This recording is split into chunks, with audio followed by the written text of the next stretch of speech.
Try this trick and spin it. Yeah. You have a collapse, but there's nothing in it, and you'll ask yourself, where is my mind? Where is my mind? Where is my mind?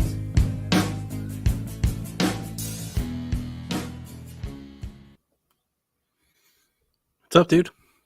Just keep playing the music. That's it. That's all I want.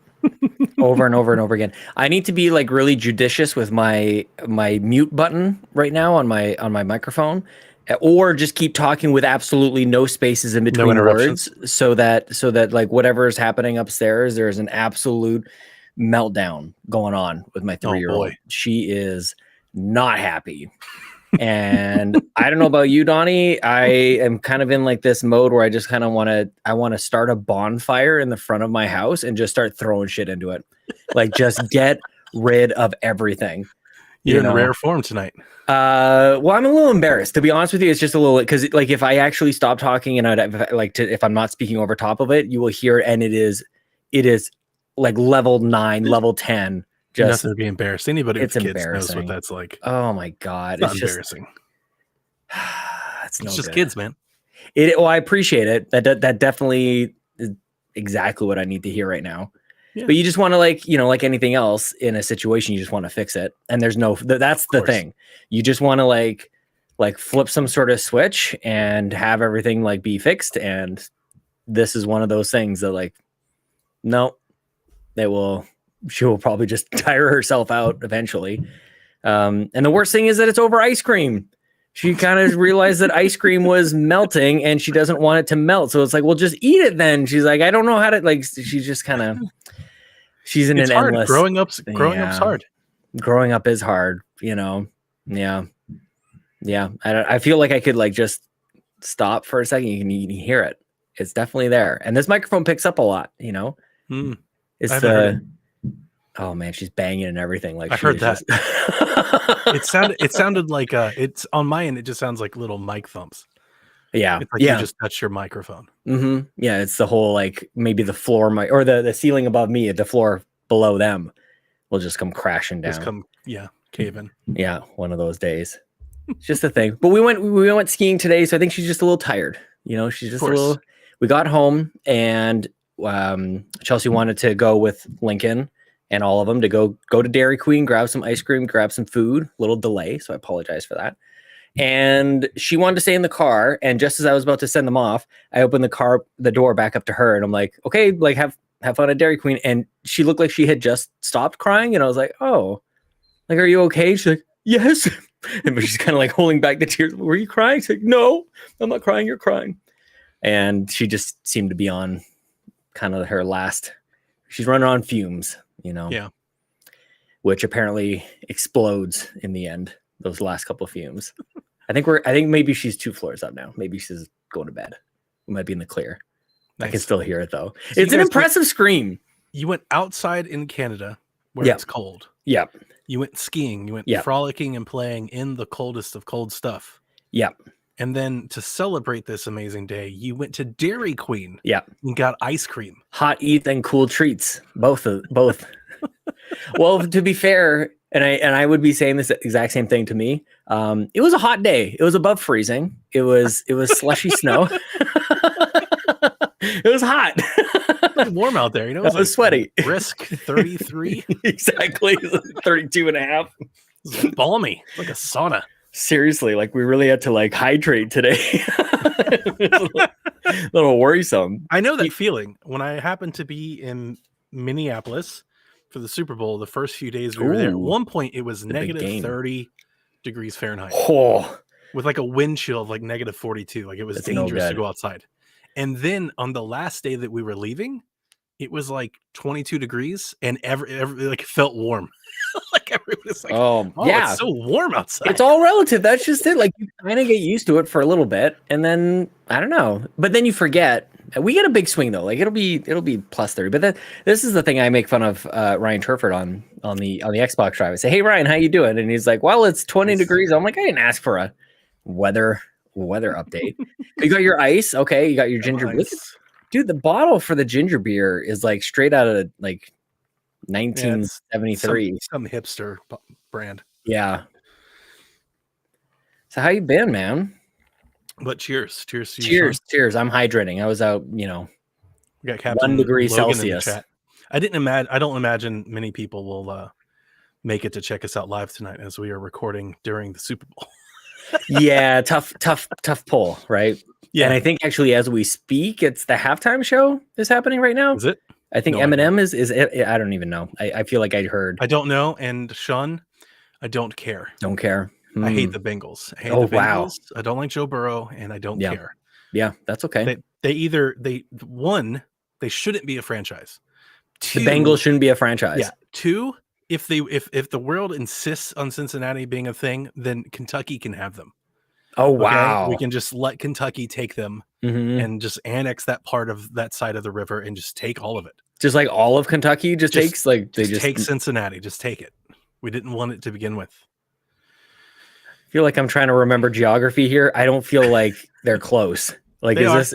Yeah, are they really? Cincinnati's right on the border, and right there. It's just over the river, over the bridge to Kentucky. Over the bridge, and I'm from Ohio and Columbus and Cleveland, and which is north. I grew up, born and raised a Browns fan, and I got to tell you, it has been tormenting to see one, Joe Burrow's success. Yeah. 2, Cincinnati's success. Because then everybody's like, aren't you so excited? The Bengals? I'm like, no, I hate the Bengals. Not I always have hated the Bengals. And they're like, but Joe Burrow used to be a Buckeye. I was like, yeah, for like a summer. Yeah. And then he transferred. Like, no. Like, kind of makes you wish the Steelers were back up in it. Yeah, it's just like, oh, I hate all of this. I hate all of this around. And and it's been I'm sorry, so man. I'm not watching. So yeah, he says we're missing the halftime show. Not missing we are it. missing it. Not missing it, Brendan. I mean, if it's Eminem, we're missing it. I like Eminem, but I'll see it later too. But like, I don't need to see do we need to see him like do Slim Shady again? Like, I've seen it.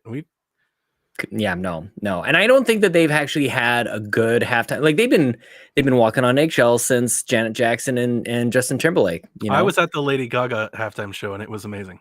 Oh, you were there? Oh, I guess so. Yeah, you were there. Yeah. Maybe me being there made it seem a lot better than it was, but me being there, it was amazing. Yeah, I mean, she's like it was pretty incredible. Even if you're not even into that music, you got to go. Remember they had like the whole trick where she jumped off the roof? Oh, that's right. Yeah, that's right. Dude, I've never heard 80,000 people collectively gasp at the same time.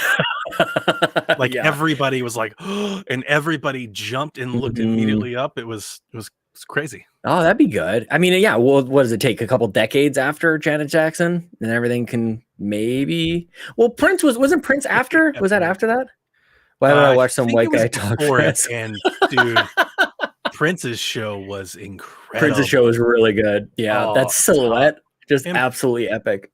And as not that we're on the topic, but also considering like they've had Bruno like 2 or 3 times at this point, and Bruno seems to always do a really good job as well. Well, but yeah, like there's got to be somebody else. Get Katy Perry back with the left shark. Yeah, and she had that giant tiger. I thought her show was pretty good. Yeah, it was Mars good. Is almost like perfectly qualified to like make everybody happy. It's like he should just sign. Like how like Vegas will just have people for like a year. Like he should just sign like a 10-year deal to be the Super Bowl halftime performer. I was gonna say like Vegas seems to like sign like they do deals with the devil and like they just own your soul. Like Celine Dion will be performing there after she dies somehow. Yeah. Like she'll just still be there. Like that's her and like Tony Bennett. And then like it'll just be the Bruno and Friends halftime show for like a decade. And he'll just bring these different acts to join him. When I was in high school, we did like air band stuff. Like it was almost like the lip sync battles that they do. We did those, and one group did the halftime show from whatever it was. It was like 1999 or 2000 or something, and it was like Aerosmith and Britney Spears and a whole bunch of others. Like they all just kind of like merged in together, and it was awesome, or at least my memory was. I'd actually like to go back and watch it. I was just about to say, when was the last time you went back and watched that show? I mean, I like Aerosmith. Sean, was it not good? It's terrible. It's probably so bad. It's so. Do you know which one I'm talking about? Yeah, I do. Yeah, specifically, like just not just because it's old. Is it really bad? It's like the Pepsi halftime show. Well, I think it's so funny that you say that because I was about to say it was the Pepsi halftime show, but I'm like, I think they're all the Pepsi halftime show. I don't know. That one I remember as the Pepsi halftime show. It was very Pepsi, and they're all the Pepsi halftime show. It was awful. It was really bad. What about Chili Peppers? They did the halftime show with Bruno. They didn't do the halftime show. They got to come out with Bruno during with pretend guitars. It would have been nice if they actually would get a chance to do one. Yeah, I think they're qualified. Oh, of course. And then they're in LA. Like you would think this year would have been the year, but I feel like Eminem is like, maybe it's just because he's like been around long enough. Maybe he's old enough that they're not worried that he's gonna do anything. Oh yeah, at this point, everything he's done is being accepted as PG. At this point, he was pushing the edge 30 years ago, but it's not the edge anymore. It really was that long ago. Yeah. So, and look, I'm no shade here. I'm sure it'll be great. Shade. So, yeah, no shady. Yeah. Mm-hmm. I'm definitely going to be watching it afterwards. And I always love the funny thing is here it's actually hard to watch an American feed live, which means that we don't really get the commercials that you guys get. We get like get it afterwards. Yeah, pretty much. Yeah. So I feel like that's always the biggest draw. But I don't know like how many commercials like live on. Is there going to be like a Halo thing? Or they couldn't afford the Super Bowl. They just did was it AFC? Which AFC championships? They did the Halo trailer. I don't know. Are you into that at all? Not really. Halo show? Yeah. I don't care. Yeah, I don't. It's a tough one, know. Personally, I mean, it's. I just not that into Halo. Yeah, I never have been. I told you last night. I played a fair bit of the Halo Infinite campaign, and I got to a point where I was like, I feel I'm good. Yeah, like I've done it. I didn't finish it, but I was like, I'm good. Yeah, and yeah, I thought it was okay. It was like a solid base layer. It's not. I didn't think the campaign of Halo Infinite was like substantial or like really anything remarkable. It's good. Yeah. I'd like to see them add a lot to it. Well, it's sort of like it's the Force Awakens. It's I was going to say Gears 4, but I actually don't think that comparison fits. I think Gears 4 probably did more to propel into a bit of a different direction. Biggest reason why I like it so much. Yeah. It did so much to push the narrative forward. I just need to play it. I just need to there's no time. I am like beyond overwhelmed with games right now. And then I'm totally torn in a trillion different directions of I recognize all these things that I want to play, I want to watch, I want to read, and just why? Can't do it all. Why? In the worst, but when I'm in the worst mind space is well, then I guess I won't do anything. And it's that's a stupid mindset. And I know you're getting down like Tony Soprano levels. Big time. Just what's the point? What's the point, dude? Getting super existential about any of it. Just calm down. We're all gonna die anyway. Play Dying Light. What's all this stress about for, anyways, man? Oh my gosh. Yeah, and I like just saying it out loud because it's well, it just sounds stupid.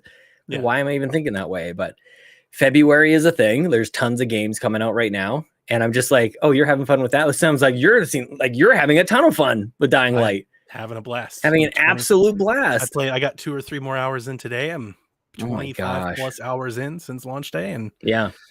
Can't wait to finish it. And when I finish it, I can't wait to do all the side quests that I haven't done. And wow. Finished doing. I unlocked 2 more towers today, and I'm just having a blast trying to figure it out. I am having a ball, Sean. I love it. I love it. It's Dying Light 2 is Far Cry with zombies. Yeah. But also kind of Creed and Fallout. Yeah.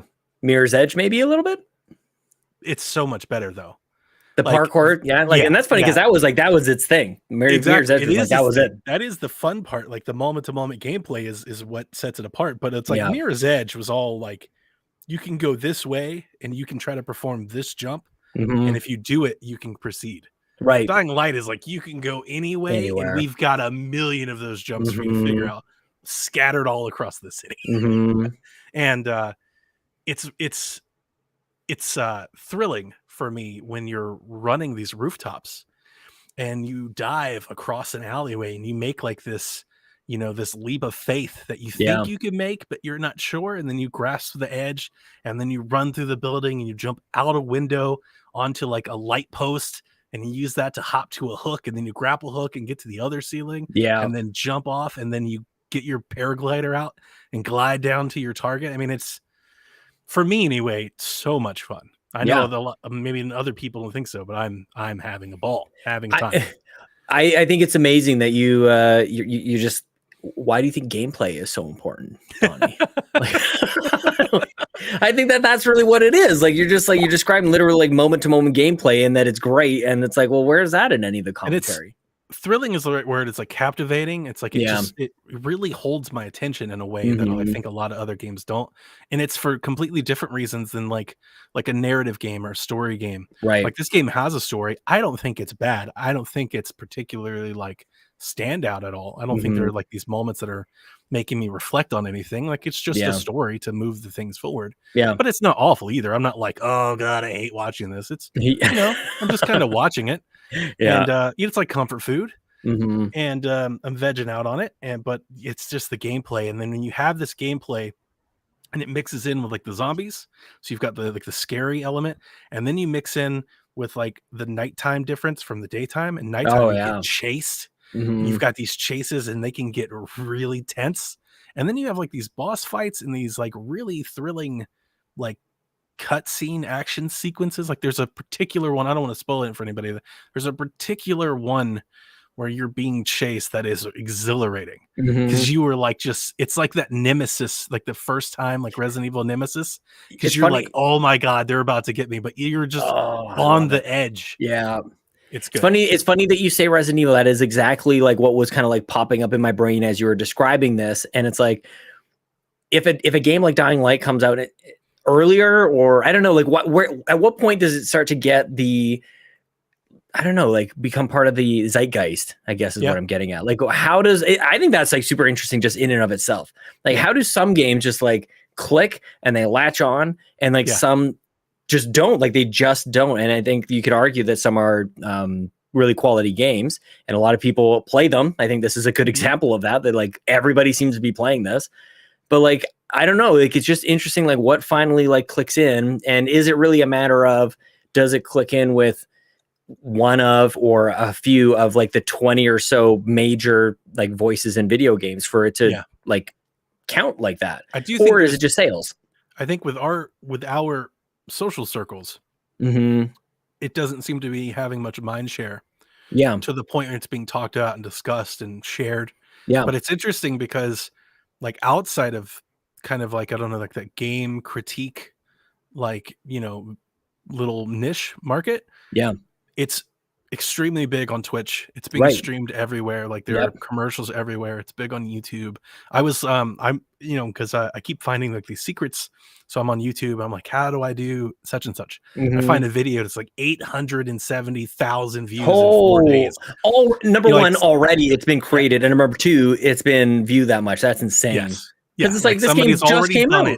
Somebody's already done it, and everybody else has already seen it. Oh my gosh. So there is a big group of people out there, a Dying Light community, a player base, and they are devouring content. Yeah. I feel like there's something there too, that just like, how do you I don't think either of us are the type to create content to like chase anything like that. But if we were, it'd be like, how do you acknowledge that there's this huge community out there, and kind of like, what do you do with it? Like, I feel like there's something there. Like smarter people than me would probably create some content after that. Maybe that's exactly what you're talking about, is they just played the game and create these kind of like tutorials. Captain Logan says, and yet Lost Ark is already breaking Steam records over Dying Light. And that's just it. Like look at Lost Ark. That's exactly what I mean. And that's actually part of why like I'm struggling a little bit to go, should I just play this? Like I really just want to play. Like I don't actually buy a lot of games. Bit last night. So my question to you was, are you going to play Horizon? No, not until I get a PS5. And like it is literally just Then play Dying Light, because Kevin pre-order Destiny though. Yeah, pre-order the Witch Queen. So then play that then. Yeah, like that's also coming out. do that for 3 days until you're done. And then play Dying Light. Well, because I found this like Green Man Gaming thing. And anybody who knows this is like, really, like you're just finding out now. This thing's probably been around since 1997. Like, I don't know.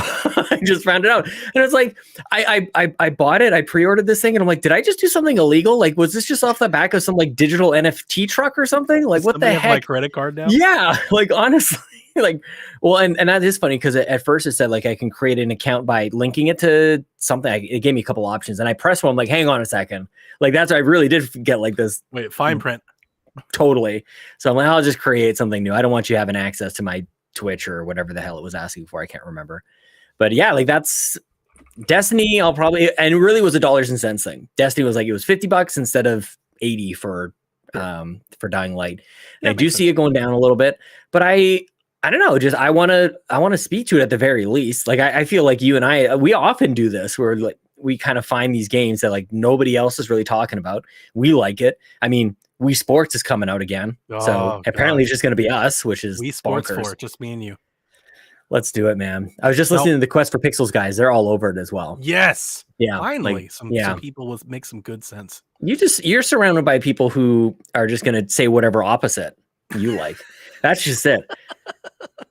Like maybe, man, they probably like, mess with your mind all these years going like, you're the contrarian, but it's like, no. Captain Logan says, I wouldn't be surprised if Dying Light 2 comes to Game Pass eventually. Like this is the thing, And if it does, if and when it does, it will be that self-fulfilling prophecy of people don't buy games because they wait for it to come to Game Pass. I waited long enough to make this pay off for me. Well, and that's like, I look at Game Pass. It's funny because what Game Pass I think does for everybody who subscribes to it is basically makes everybody feel like they're a content creator and they get games. You just get games. That's true. And you don't really have to think about like purchasing anything. It becomes more about juggling and what are you going to dedicate your time to. So, and I've kind of been like reflecting on this over the years where I go, do I even need to ask for codes? Because in terms of how much time I have, I could have a balanced budget for video games if I just bought the games that I actually played. That would actually work out perfectly fine because my time actually limits more than anything. Of course. Right. So I think that's any reviewer.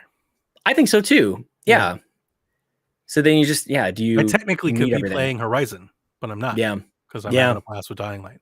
So Horizon will wait. See, that is discipline. That's focus right there. And it's just you've always been good at knowing what you like and just playing it. As I say, it's not like it's not a manufactured thing. It's just I just want to play. I'm having so much fun with this game. I couldn't imagine wanting to play anything else at the moment. That's the best. Is that rare for you, do you think? Because I feel like that happens to me like maybe like 3 or 4 times a year. Yeah, it's not often. Right. There are just a few times where I really get into something. And I'm like, man, I don't want to play anything else. I just want to play this right now. That was God of War for me. I mean, I really had. Actually, I've had 2 of them. They're just not games that came out this year. I was just like kind of brain dead playing through Lego Star Wars: The Force Awakens. I'm like, I'm totally into this, man. I just want to play this. For the Skywalker thing, dude. That's why I played it. Actually, I just wanted to. I don't know, just get a little taste, and I got enough. And like, I finished it, and I kind of kept going back in to complete some extra missions and achievements and everything. I'm like, I could really just play this for the rest of the year. And then God of War came out and kind of did the same thing, like basically mainline that thing. And I could go back and just finish off a whole bunch of stuff. And apparently there's an absolute ton. But I'm kind of like probably just move on to the next thing, playing a little bit of Pokemon. Got that Triangle Strategy demo. That good for you, Sean. You say I know. Bobby used to do the same thing to me too, man. It was so funny. Like he just doesn't care. And I'm like, okay, let me listen to you talk about Animal Crossing for a year. Okay, yeah, sweet. That's fair. It's exactly the same thing. I gotta fulfill this destiny I've paved for myself. I said I was the #1 Project Triangle Strategy fan. I gotta play this thing. You've already committed. I have to do it, man. Zero Skill says I went hard into the medium and didn't play anything else until I was done. I mean, that wasn't like a gigantic game, but that's a very good game. I love that game.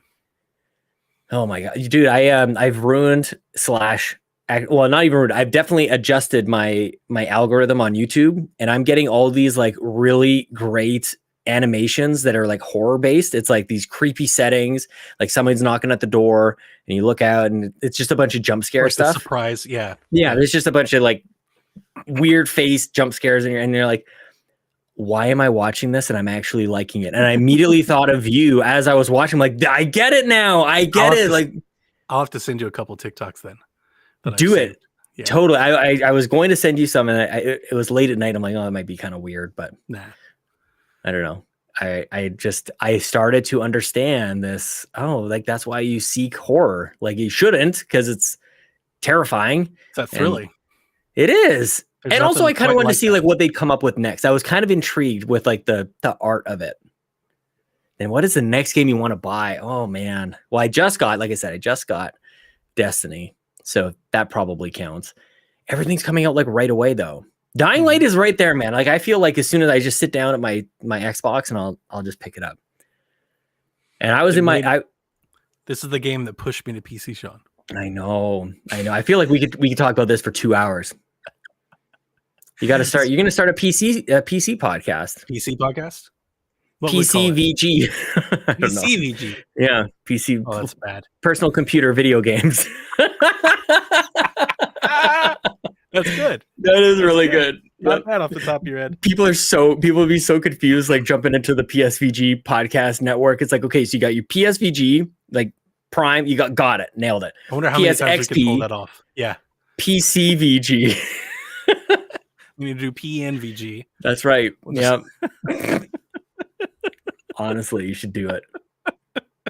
That's bad. That would have been. Who would even do it with you? Joke. That actually. Oh, April Fools. We need to do something. We've never done anything. That's Kevin energy. Like Kevin has always wanted to do something like that. Oh no, Kevin hit me up because I would love to do that. And it's April Fools is one of those things that I just don't think of until basically like 2 hours into it. It's like, oh shit, like here it is. Yeah, like you got me. Yeah, good one. And it's like good for you for thinking ahead because that's great. That'd be Chili fun. Peppers album comes out April 1st. Does it really? Yeah. It's like the birthday that nobody wants. I'm sure there's somebody out there who's got an April 1st birthday. We were thinking Lincoln was going to come on April 1st because he was. Boy.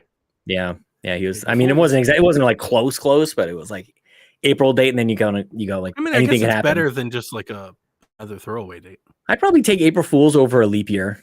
Yeah, of course. Over like February 29th. I would. I mean. My birthday's packed this year. Jeff Hardy's supposed to be out of his contract. Ragnarok, Assassin's Creed drops. It's Mario Day as always. I'm like, what in the hell's happening? Like all of a sudden my birthday's blowing up. So. Hey, as soon as Nintendo finally figured out what that actually kind of looks like. Yeah. See, there you go in the chat. Zero's go. My wife's birthday is April 1st. She has absolutely no sense of humor. that probably that checks out. Yeah. Probably a lot of people like that actually. Probably get over that real fast, right? Mm-hmm, yeah, we get 6, it. 7, you're like, got it. Yeah, sweet. Imagine the gifts. Imagine making oh man, just gag gifts and stuff.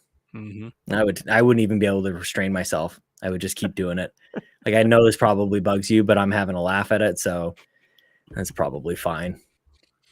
Jeff Hardy, what's going on with him? He's going over to AEW. Yeah. He's enjoying his brother. Yeah, as he should. Mm-hmm. Mm-hmm. Matt Hardy had like this transformation. I feel like I'm not week to week like a lot of you guys are, but like I feel like he like that when he was popular back in the day, steps away, he becomes like a man. Like he's actually like I don't know. He grew up, he fleshed out, and he's kind of got Joe Perry's hair. I think from Aerosmith, like the streak of white. Yeah, he's basically Joe Perry wrestling. That was like broken Matt Hardy. He did that for a while. Mm-hmm. Mm-hmm. Yeah, man. I love it.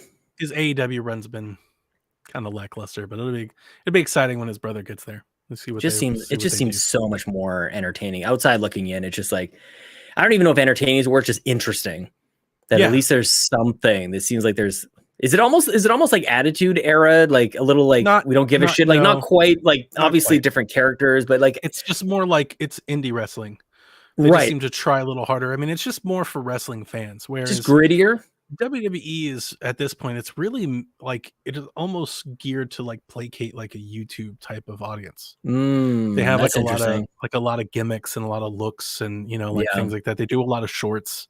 Yeah, a lot of clips and stuff like that. So everything is just kind of geared towards that. Yeah, it's more of like a reality TV show. Yeah, whereas AEW wrestling is just kind of a traditionally wrestling show. I feel like if somebody started to take over some of the Nintendo franchises that we wish just would like keep being made or be made for the older audience, like for us, right? Because like WWE has always been targeted like whatever, like the kids, like up to what maybe 15, 16, 17 years old. Yeah. And so like, that's what they're doing. Like that makes sense for them to do that. But AEW is kind of like placating to us, like people our age who liked Attitude Era and that kind of stuff. Yep. So like definitely be interesting to have somebody come along and just go like, okay, let's do something with these Nintendo franchises so that all the old men out there can be somewhat happy. Maybe they did that with Metroid. That's about as close as maybe you get. I think a lot of people were hoping for something like that when Cadence of Hyrule was announced. Maybe that Nintendo would branch out a little bit and share some of their franchises with other developers, but there's no chance. That is yet to happen. There's absolutely, and I say it knowing that it's not even something I'm thinking would ever happen. But I just think it would be interesting in a world where, like, especially because AEW is just showing what that could look like, where it's just like, just go a different way. And proving that there is still an audience for it. Oh, absolutely. I mean, nostalgia is the fuel, really, with AEW. I would think, like, coupled with quality entertainment.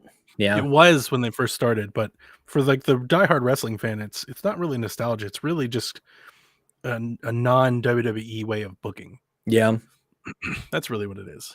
You know, it's a wrestling show. It's traditional wrestling. They tell stories in the ring.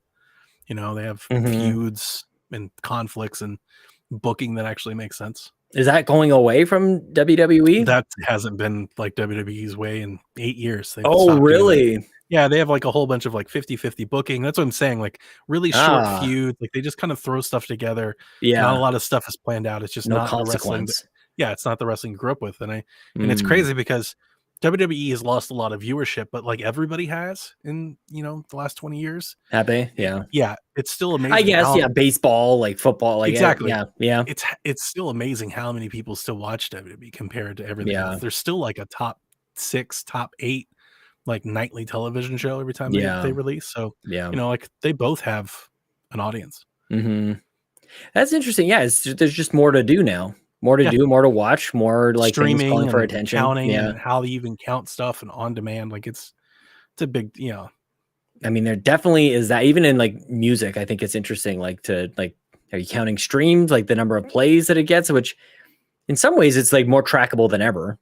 You know, like how much people are actually listening to the music versus it's got to be crazy hard to break through.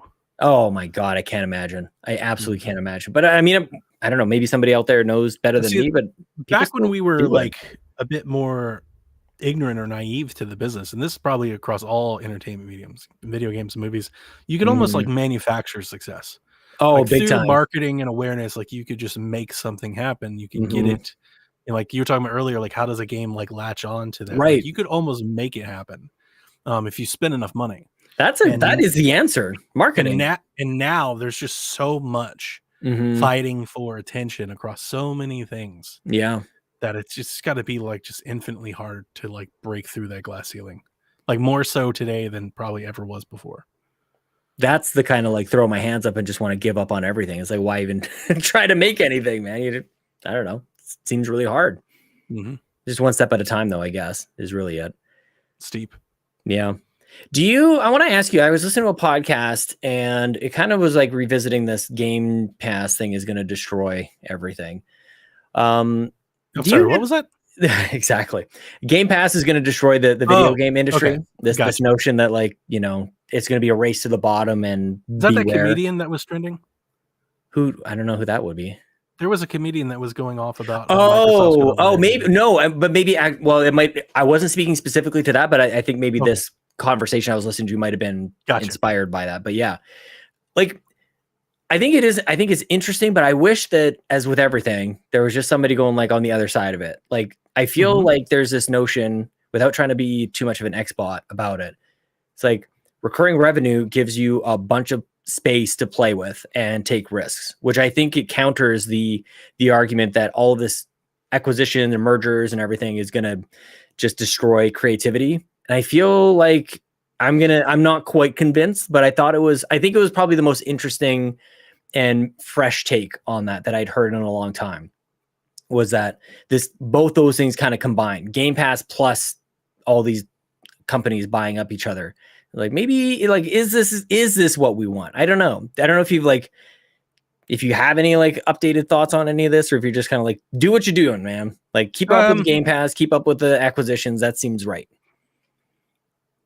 For the longest time, I've thought the biggest problem that Game Pass's success would provide Xbox a problem to solve would be discoverability and a market, like maintaining a market that was fruitful enough for developers to want to put there. Yeah. I've always wondered, as Game Pass becomes more and more of a thing, like how is it being on the store? Because as somebody who plays a lot of Xbox, like I don't go into the store very often. Yeah. Because I either buy the game that I want, which I usually do from like my internet browser, or it's on Game Pass. And so that means I'm just not seeing the tiles and advertisements that you used to see. I just don't see it anymore. Yeah. And I've always wondered, like, if Game Pass would work some sort of, like, at some point is the end game basically like a unified store where you're seeing some stuff that's for sale, but you're also seeing some stuff that's Game Pass. Because at some point, I think so. Yeah. They've got to work some of that in. They've got to show you some things that you can also buy. Dude, totally. Like that actually is the best way that they should be managing this. Yeah. Like don't separate them. You like want a recommend, like maybe even just like a small recommendations tile in your Game Pass. Like, hey, you like games like this from your Game Pass history. Yeah. Maybe look at buying one of these. Yeah. But that being said, the Game Pass model, if you will, the subscription model for entertainment, if someone is arguing that it's a race to the bottom and is going to limit or burden or hamper creativity, I mean, I would only look to other subscription models. They're more open. Right. I think it gives, and even look at the projects that we've gotten. Like I'd look at something like Grounded. Yeah. Grounded would have never got funded for an actual release, probably. Yeah, I agree. Like a little idea like that. Or what was the game that Ninja Theory put out? That remember that like Splatoon kind of dodgeball thing? Oh yeah, nobody knows what the heck that was called. Yeah, but I know what you mean. Yeah, yeah. So like, we had that. Yeah, I know it wasn't a dodgeball thing. It was the melee combat. Yeah, it was like a team fighter, but it was all melee stuff. You know, like the funny thing is the dodgeball one seemed to be better. Like Knockout City from EA. Yes, it was like actually that was pretty good. There was a battle arena or something. Yeah, we've had a lot of these little things that come out and like these little attempts to see if this game has. And I think because of Game Pass, you can probably greenlight an article, a game like that. You know, you're not going to go crazy with it.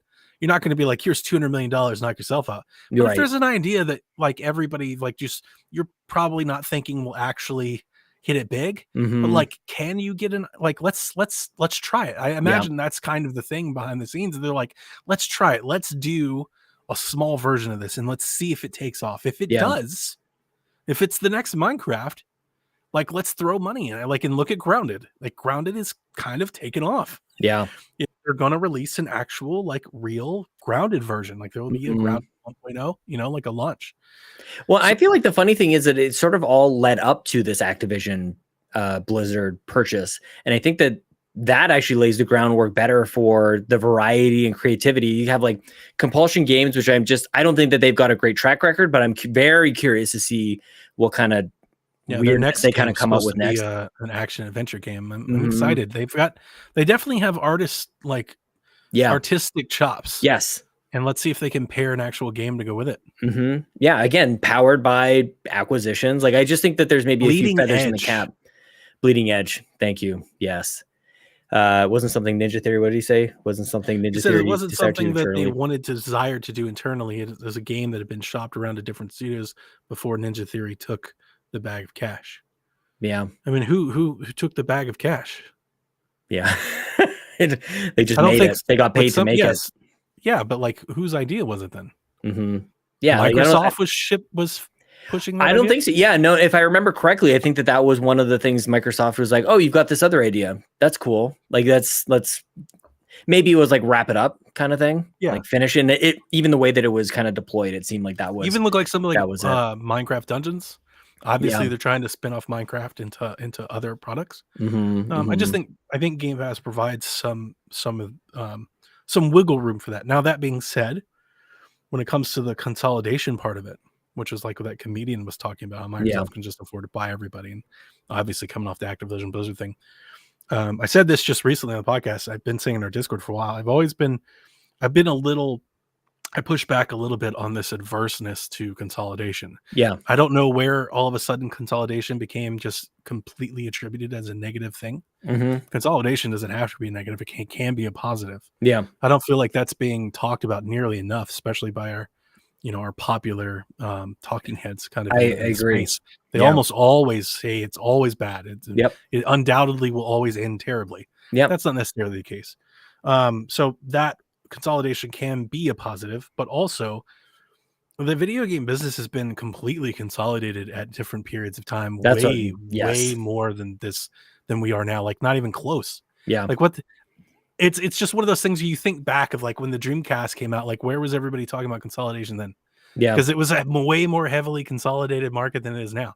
I don't know. It's just sometimes like people get on these, sometimes like a buzzword or something gets picked up and people take it and run with it. And I honestly think that's more or less what's really happening. Is the industry changing? There's enough. Is the market examples. changing? Is the industry changing? Yeah. Like the Obviously. market's changing. Yeah. Like some things are going to be a little different. Like, is it so awful that you need to like voice cause for concern and do petitions to get this? No, I think people are going a little far there. Yeah. Well, and the other side of it too is like there has been so many examples of this game wouldn't exist if this other company didn't pony up the cash for it to exist, and it's like the studio wouldn't exist, or they wouldn't get another try, or right. Yeah, like this is just it's a little more of an extreme version of that, but I feel like it's part of that same conversation, and people are generally happy when a company says, well, it's gonna be an exclusive because we're gonna pay for it to be made, and there you go. And it's like, okay, that's the bad. Is that like we've already agreed that that's okay? So why not just like own it instead? Yeah. And just ensure that they're going to be all right. But I don't know. Do you think, man, you don't even like Xbox Empire's gone? I'm sorry. I keep looking at my hand. I realize I've got thorns in my hand. I was working outside today. Just work that out, man. Just pick it out of there. That's what I'm trying to do. No, that's okay. The hell was I going to ask you though? Something about Xbox. Gone. Sorry, I got you off your talk. No, that's okay. I don't even know what the hell I was going to talk to you about. What were you doing outside? I've been cleaning up my dog's kennel. So I got them some new like rubber mulch to put down on the ground. Nice. Their shade canopy had like kind of torn and like started to droop and hang. So like I wired it back up and I got them some brand new dog houses. So I was just getting everything just up and ready after, look at you. You're actually like, you're playing games and getting stuff done around the house. A little bit. I try a little bit. That's actually pretty good. How's life, man? Otherwise. Yeah, I was actually about to segue just to kind of fill some air. I was going to talk about, because you'd mentioned Empire, and I was just going to bring back to the fact that we're recording this again after we are back. A very long layover. I thought the show was dead. I basically just announced it on Sean that I wasn't going to be doing this anymore for a while. Yeah, man, a couple months ago, like my life greatly changed. My work changed. We basically had like this entire reorg. Everybody got like new duties and new stuff, and like obviously going back to the work, going back to the office, nice one. And it's just a lot happened. And I think I don't know. I don't want to project my feelings on other people. There was a period of time where I was feeling like I was just feeling very almost claustrophobic. Yep. Like I was like, walls are coming in. Yeah. It's like I can't. There's so much to do, and I've got so many other things to do that I can't juggle both of these at the same time, and I just needed a break. And it got to I almost just shut down PSVG. Like it got real. It was actually really close. I'm almost scared to say that. I don't mean to say that like it's like a I don't know, like a threat or like a warning shot. But if it wasn't for like Kyle and Dev, who really gave me like some choice words, like it probably would have went there, because I was just like, I need to break away from this for a while. Yeah. So I think we had been talking about that probably for the last year. Like basically once we started this, it was like, okay, like there's a lot going on. And one day, I feel like there was hints along the way. You go back to listen to the history of this show, and there's always like something like, we're not going to be doing this forever. We're not going to be doing this when, 10 years from now, are we still going to be doing this? There was a bunch of that. And I always kind of like took that as like, oh, there's something going on. So when you finally made the decision to make the change you did, I'm like, yeah, it's just one of those things where I juggled it as far as I could. Yeah. Like, it's like you realize eventually, like all the lies you tell yourself are coming due. Yeah. And like, you can't, like at some point now you've got to make decisions that are actually going to have ramifications for others. And like, it got to that point for me. So I stepped away from Shaq. We did start PSVG, but like I basically cut everything down to one show a week. Yeah. And that's Huge. all I've been doing for like 2 months. Yeah. And it's been a godsend. I've needed it quite a bit because not just to have time to do things, but honestly just have time for myself as well. Like in that time, like we've been fixing up the house. I refinanced the house, like just life stuff, like just I've been doing things. I've been getting shit done. I've been getting shit done. I've been getting back to things. Yeah. And so after about a month or so away, I started like I missed you. I was like, man, I missed talking to Sean. Well, and isn't that the crappiest thing? It's like this realization that like we have a standing date with a show like this, and then like you don't do that, and it's like I haven't talked to you, and I feel if I don't jump into one of your streams, I know, and I hate that, man. Like you've got to schedule time. Yeah. So I was like, I missed talking to Sean. So I won't be on PSVG this week because that's what I'm gonna do. I'm gonna take a week off a month to talk with you, to do Sweet Hangs. We're gonna hang out. Cool. Like, it's a good thing. I've got a staff, we've got a team. They can do the show without me. Here's the thing, Sean. I've been told by Chalfie and others I talk too much anyway. So I'll take I'll take a week off and let Devin and Delvin and Elaine run the show. You know the balls on some of these people to say things like that to you. I do talk It's good. You're a freaking podcaster, man. Like, what the heck? That's what you're supposed to do. But so I was like, I'll just take some time off and hang out with Sean. Yeah. I got my dog fixed up. I'm not sure if a lot of people, I know you had lost your friend. My dog, I almost lost my dog of, oh boy, at this point, 13 years. So we almost lost him last month. It cost me like $4,000 to keep him going. But, he basically had to have his like lungs drained. He had like this like leaky heart, like it was filling up his lungs and stuff, and they had to have him trained. He had to get put on medicine. He's like his old man now. Like we're both on heart medicine. How old is he? 14. What kind of dog is he? Had him forever. It's Archie. If you've ever seen pictures of him, he's my Wheaton Terrier. It's like my Irish sheepdog. He's like real scruffy.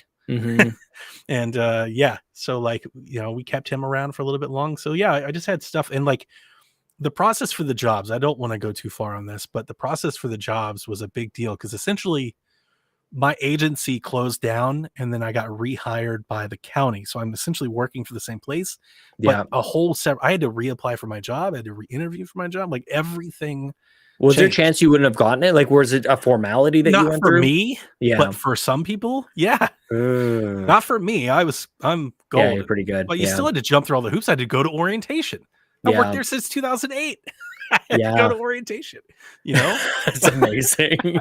So they look around the room, see who's here. Like, Don, do you want to like run this? Like, you probably do this better than us. Tell us the history. It was a lot, and I really needed the time.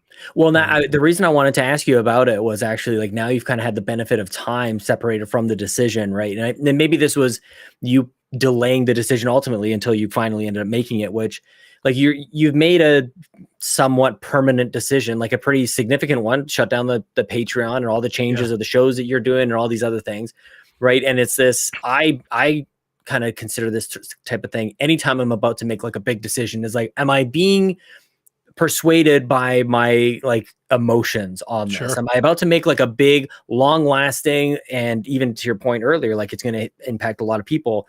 Am I doing that because like in this moment I'm kind of crunched? Do you feel like that was still like, now that you're quite removed from it, I feel like you got that benefit of the time and reflection, still do it again? Same thing. Yeah. I didn't even speak to the Patreon. The Patreon was I don't know how it is for you, but you know how it is for me because we've worked together before. The Patreon was always a weight for me. Yeah. I tried not to make it so, but it always was. I was always wanting to make sure that we were having content, that we're keeping it going. Even when I would write it off, like it still bothered me when I see people that were like they cancel, they leave. I'm like, oh man, why are they leaving? Are we not doing something? Like, there's just like that insecurity weight that you carry. And even more so than that, it was just like I've got to have a show, I've got to have DLC, I've got to have the thing, I got to get it out. And that was just a giant weight. And I think everybody on our team knows, because I've been pushing that. Like, so I tried to make Kevin do it. That's why I've always been pulling people in. And I think we did a lot of, I think I was really proud of like the Patreon that we did. Yeah, I think some of our DLC episodes and stuff are really, really good. But like with my new job and transferring, like I basically start over. I don't bring all that time and everything with me to the new job. It basically just killed any chances for the house party. Basically just shot it in the foot. Yeah. And I didn't want to have to do another update video. It's like, oh, we can't do it again. Because now I feel like I'm just failing people.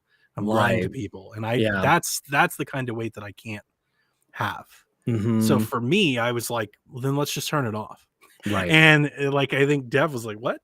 It's like, yeah, like, let's just turn it off. I was like, because if we turn it off, then now I don't feel any guilt. I don't feel bad for like now I just get back to kind of before we started Patreon with Make Us Better, like kind of get back to where I was before. It's doing everything what I want to do my way, no questions asked. Well, and it funded probably like things that you needed to fund, and it also gave you a chance to kind of have that extra engagement piece with community. We got giveaways, we got microphones, we got a lot of things. But it reached a point where I was actually really there was a great big deal of relief when I just turned it off. Like just not thinking about, not worrying. Remember how often I tried to do like those weekly write-ups?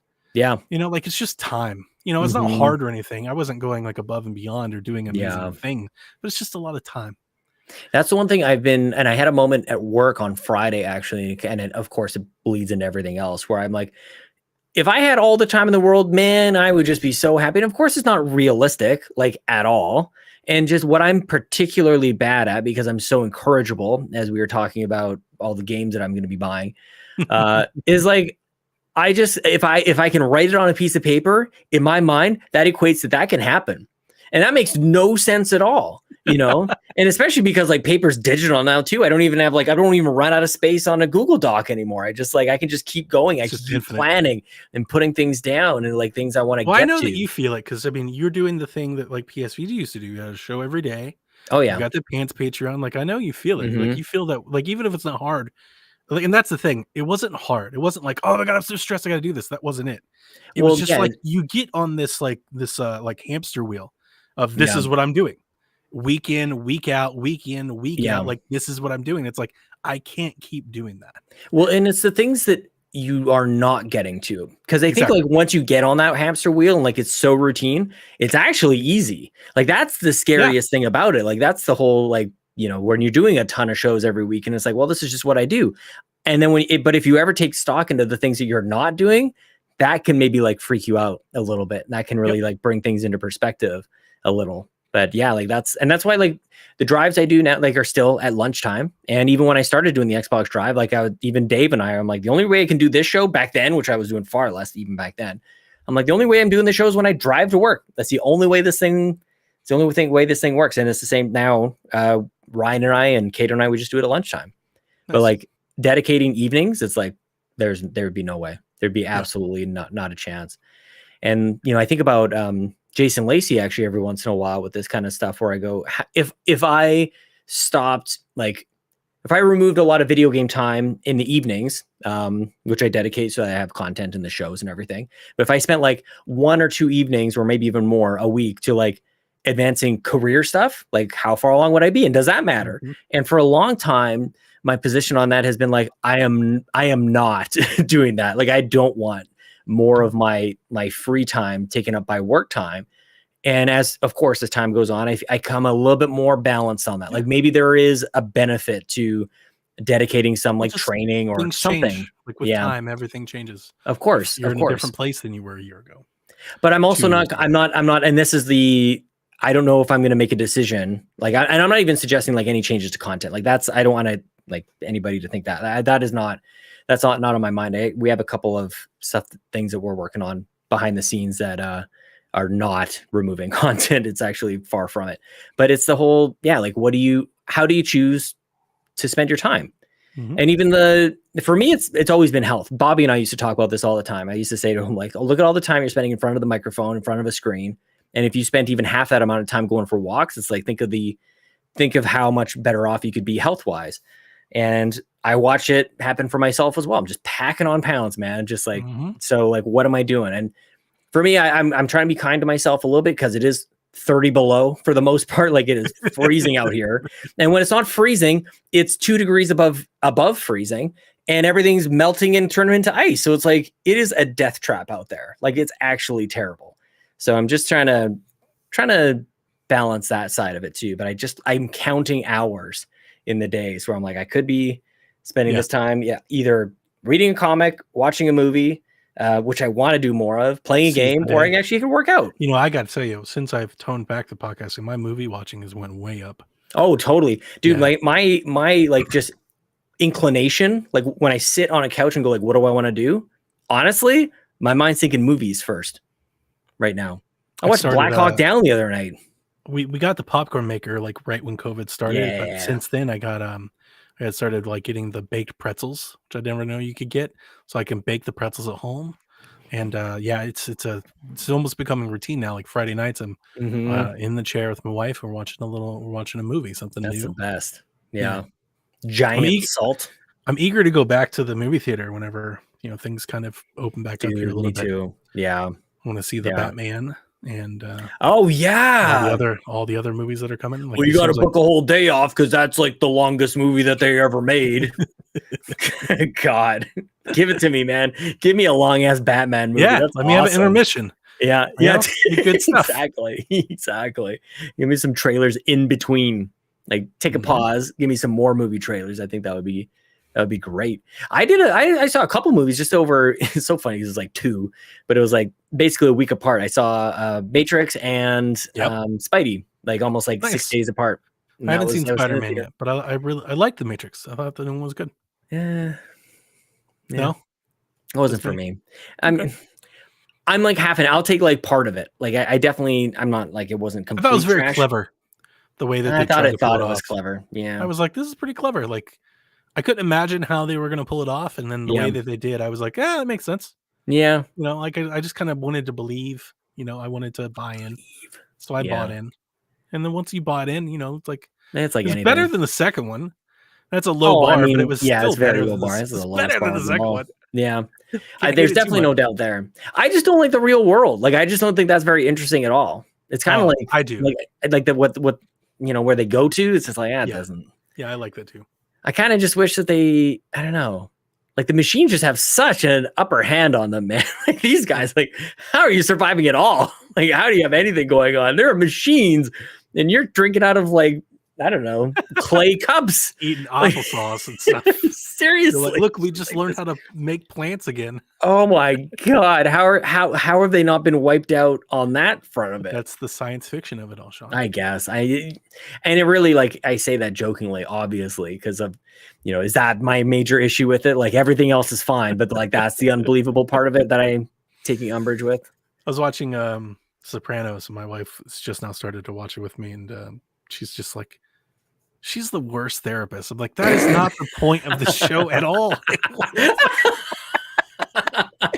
So like, good. Why are you buying into this? Like, why is that the hill you chose to die on? It is interesting. There's always something for somebody. Like, Lost, and like, it depends on the show, but like, Lost is something that people can take probably about 15 different issues with. Like, how are they even like feeding themselves, or like, it's like, really, like, that's like, there's so much unbelievable stuff about it. That's a absolutely classic show.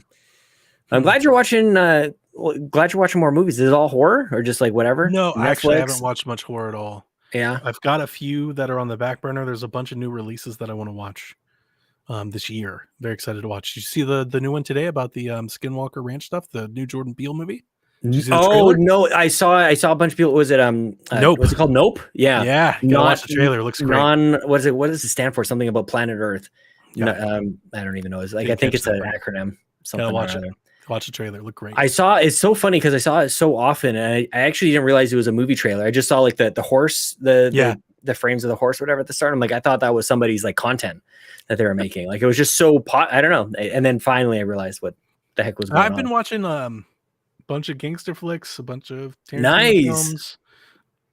I watched stuff. Once Upon a Time in Hollywood for the first time. HBO. Oh yeah, I never seen that before. Yeah, it's pretty good.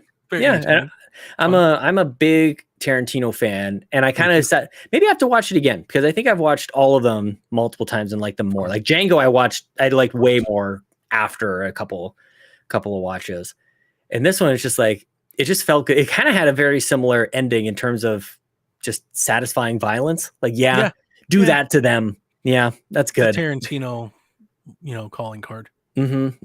As it turns out, I feel like the Pulp Fiction. I don't feel like Pulp Fiction didn't really have quite as an explosive. But like it's more sprinkled throughout. I guess More like Inglourious Bastards is really like where I think like it's kind of starting. Yeah, I should watch that one again. Oh my god, it's so good. I so badly want to like dress up like that, like for Dying. Like Dying Light needs a commercial like that. It's like we're killing zombies. You know, like I'm just dying. What a character too, man! What a character he's created with that. Arrivederci. They should definitely like pull out a spoof of that. Just hire him, do a spoof. You got zombies, everything. He stabs one, turns, looks right in the camera, and goes, "Get in here. We're killing zombies." Zombies. That like sells itself, man. I'm like, oh. It is a video game. If of all the Kill Bill could be a video game as well. I mean, that's No More Heroes. Yeah. Oh. That's basically Sudafed. Son of a gun. Kill Bill once, and he's like, "Let's make a video game." See, that's the best sales job I've heard of that. And maybe you told me that before. I think so. And I probably said the exact same thing. And producer Ryan can put in a clip of that, like right here. Here's from November 2021. He doesn't even know. Does he even know we're doing the show? I don't know. You're just gonna send him some files. He's like, "Whoa, the hell is this?" Yeah, just act like we did. Just go jump in the Discord. They pull me back in. Yeah, I watched Scarface last week. Let's go like audio's up. Oh man, chainsaws. Yeah, my brother got into some trouble when he was in like junior high. He got in with the wrong crowd. Like and Northside Edmonton was very much like this. No, Neighbor Matt is as straight arrow as it gets. Straight edge. Every time somebody tells me that they've got like a neighbor friend that does PC and stuff, like my mind immediately goes like south. It's just like, oh boy, like this is that guy. Our neighbors were very very strict household and everything. They're actually very good influences to have around. Gotcha. Tony Baker, Northside represented. Oh boy. Dude, Northside was an absolute disaster fire. Like, if I were my parents, like they should have just known, and we should have just left. Like, just get out like a refugee. Like, just leave. Save yourselves. Like, seriously, it was so dangerous. It was like, oh yeah, there's a funeral for this like drug dealer kid who was like 15 years old. And it's like, that's insane. That happened all the time. Yeah. Just like you go to like Emmy Lazert, this school on like the northeast side. I was like, oh yeah, there's a stabbing there. And everybody knows that everybody's worried about the dude's like leather jacket. It's like, what is going on here? Like, get out. Get out. Go someplace a little bit safer. I don't even know how I got on this, but Northside Edmonton is terrifying. No, but my brother got into with some bad people, and he would watch movies like Blow and Scarface and all these things. And I kept thinking, like, he was always a schemer. And I'm like, did you watch the ending of Scarface? Do you know how these things end? Like, there's not good. It's like they watched like the first like 45 minutes. They're like, we should do that. Yeah, just romanticize it all. It looks like so much fun. Totally good. Like just the whole plan. You just like sell it a little bit, then like take out that guy and take over his business. Like, dude, no, go far away from that. Scarface is epic, man. Oh yeah. I haven't watched it in a long time, but does it hold up? Yeah. I got it's pretty timeless. The special 4K edition. It's great. Yeah. Shel Pfeiffer. Yeah. My wife didn't recognize her. I pointed out to her. She was really? I was like, yeah. Pretty young, really. My wife has this thing. I don't know if anybody else. My wife, she thinks she's seen every movie that she's ever heard of. She's never seen any of them. Like, that's the funny thing, is if she's heard of it, if it's like a movie that she's seen reference, she thinks she's seen it. She tells me every movie I ever pull out, I'm like, she's like, funny. Oh, I've seen this before. And I'm like, that might be a thing. Never seen this before. My dad does the same thing. And I can't tell if he really has of it. She thinks she's seen it at some point. Right. But also my dad, I remember for years and years, he could still do this. And I just don't live with him to know it. But like, he would just be like, he would fall asleep on the couch in the TV room, just with like the movie channel on, like whatever channel is just playing movies like over and over. I'm like, he could have consumed this many movies and I just wouldn't know. Like, I don't know. But it's like, yeah, but it was always like these totally off the wall, which maybe fits with the whole, they were on the movie channel thing. He would always like had a comment like, oh yeah, I've seen that one. I know what that is. And it's like, she does the same. No, there's no way. It's there's so funny because I'll grill her real quick. I'm like, okay, what was the main plot of the movie? Exactly. And she's like, I don't remember. I'm like, tell me one scene that you remember. Right. I don't know. What was I would do one the same other thing. actor that was in it? You know? Yeah, I would do the same thing, but also, and my dad, I don't think would ever really be able to do it. But which lines up with he probably did watch it while falling asleep on the couch. Like, and maybe I guess he's counting that. And I would totally do the same thing. I would. It's cute. I always tease her because what it is I think she's seen like SNL do a skit about a movie, and then therefore she's seen the movie. That's amazing. It's a bit of a stretch. Oh my gosh. She's like, yeah, I get it. It's a jest. Yeah. Yeah.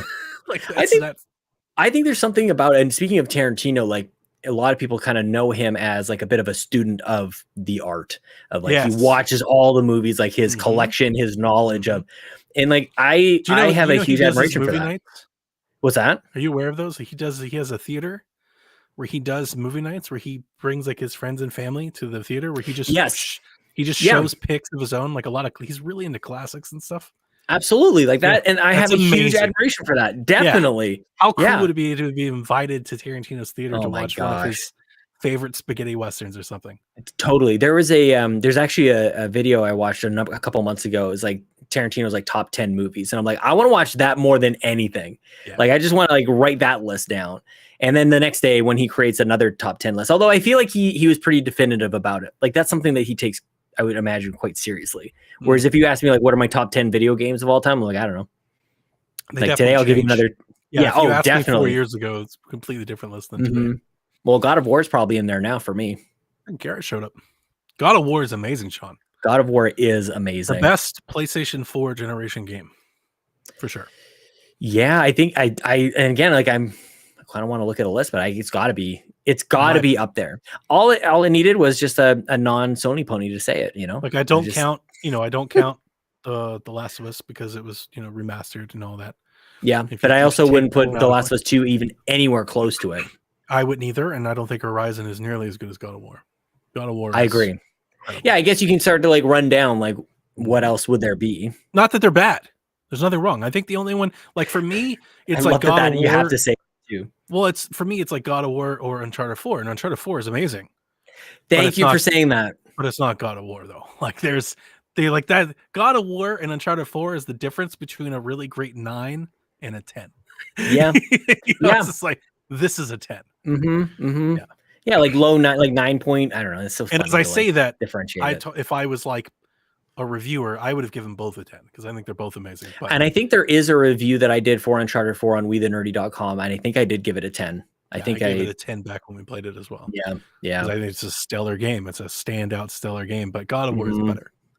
God of War is better. It's special. Like, it really, like, it is. They both were obviously just like created with a lot of care, and you just see that, it doesn't, I don't know. God of War killed it, and it does a lot of those similar things in terms of narrative importance, but then it also brings it on the gameplay front. Oh, and definitely. Like the production part, like it really brings it in a lot of avenues. Yeah, I mean, it's just really stellar. God of War is incredible. I feel like they really made some challenging choices for themselves. Like, they didn't have to do a single like a single camera cut. Like, it doesn't go anywhere else. It's completely behind you the entire time. It's like that is the journey, like from beginning to end. That camera doesn't cut away to anything else, and it's like you didn't have to do that. Like, but maybe you did. Like, maybe it just adds in with everything else to the overall experience. I think those types of decisions are so fascinating to me, because you could have left it out, like, because no other game has really done it, and nobody was really asking for it. Probably would have had a 10 anyways, but I don't know. Maybe it's part of creating that limitation for yourselves that make everything else work as well as they did. Yeah, maybe. I know a lot of. I've never really given that camera angle a whole lot of thought, to be honest with you, because I think it's fine. It looks cool. It just never really stood out to me in a way. Like, it always just kind of like that was just the way the game was, and I played it.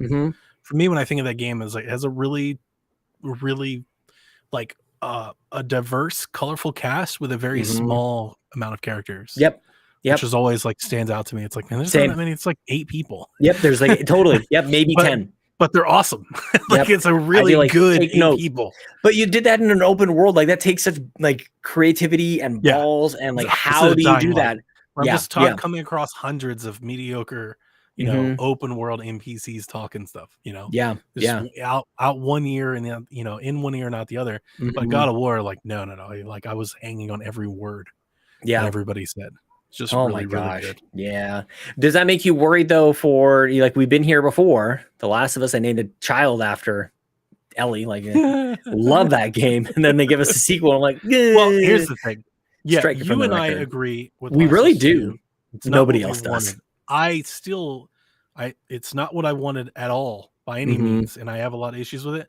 That said, I still recognize it's a very great game. And when other people talk about it, I think about going back to play it. Like, when I hear other people vamp about it and they're like, oh, I really love it for this reason, this reason, like, that sounds pretty good. The gameplay was stellar. Like, that aside, the gameplay was choice. It was really, really good. In terms of that whole, like, stealth, loot, and kill loop that a lot of games deploy, Last of Us 2 may have done that loop better than anybody. And then visually, production-wise, it's really good. And when they do the PlayStation 5, expanded enhanced edition, I'm sure at 4K 60 or whatever, I'm sure it's going to be even better. My issues with that are strictly narrative, and they are still issues, but like, the game aside, the game is pretty epic on its own. Well, and it's time. It's not even just narrative. It's like it felt like it's just a huge reset. Like, to me, like, because I like that kind of narrative. Speaking of Tarantino, it was very Tarantino like let's start over. Like, we're gonna go back over here. We're gonna do this, and it's like, I really wanted, like, you were building me up to a bit of a climax, and now you're resetting the clock, and I'm like, oh man, that's exactly what it is. There's a lot of us that wanted more payoff from the first, and we didn't get so much of that. And you can make all the decisions you want and all that. It's not our game to make. It's Neil's, and he made it. You know what though? Like, I would say similar types of comments about Skyward Sword when I played it on Wii, where I'm like, this is not my Zelda game. Like, I don't even know if I really like 3D Zelda games. Like, that's kind of where I was. But then I replayed it last summer. I'm like, love this game. Like, I really love this game with a different appreciation, a different time, or a different expectation.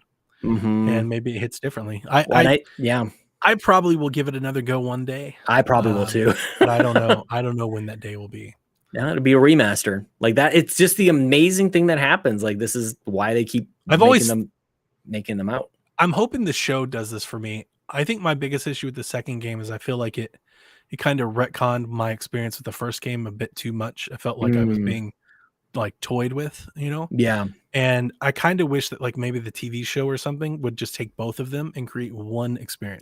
Yeah. Like, had Abby been introduced in the first one and, like, their whole, like, thing had been a thing, then I would have been way more open for the second. But the fact that it happened in the second one after doing this in the first one, that's where I was just like, well, that's where it lost me a bit.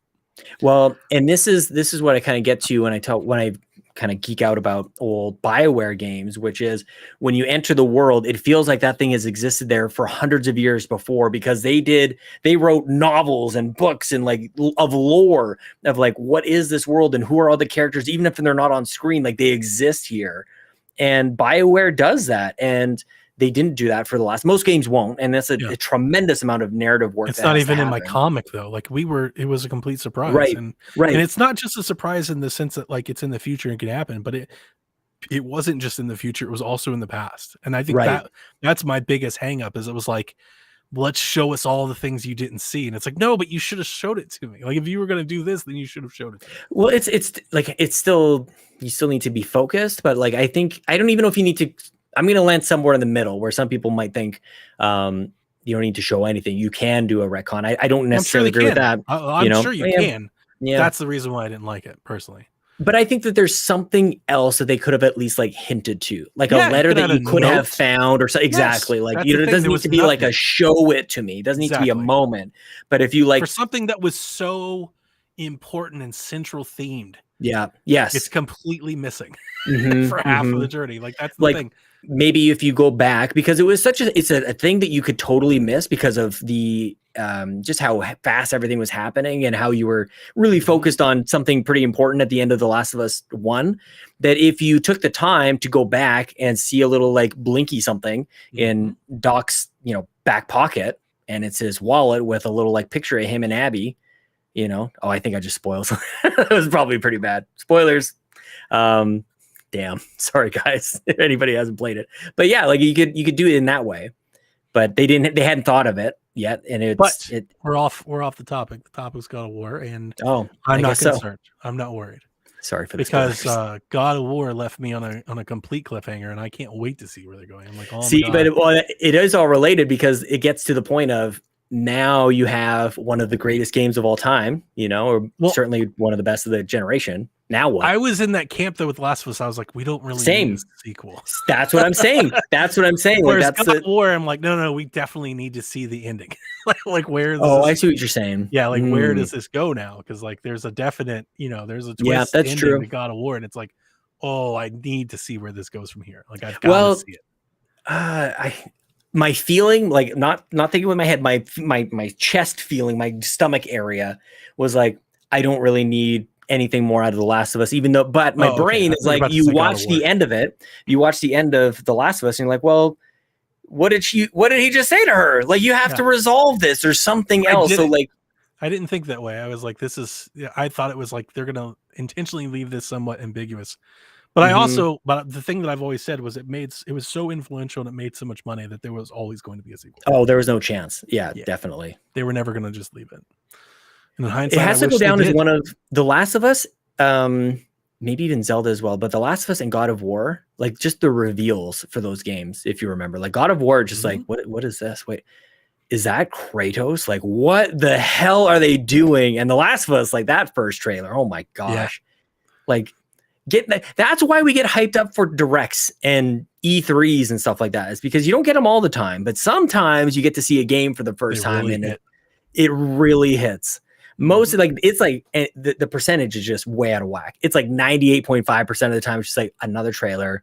Like maybe it's a game you're excited about, that's cool, but like 1.5% of the time it's God of War. And like nobody was asking for this thing, and it looks incredible.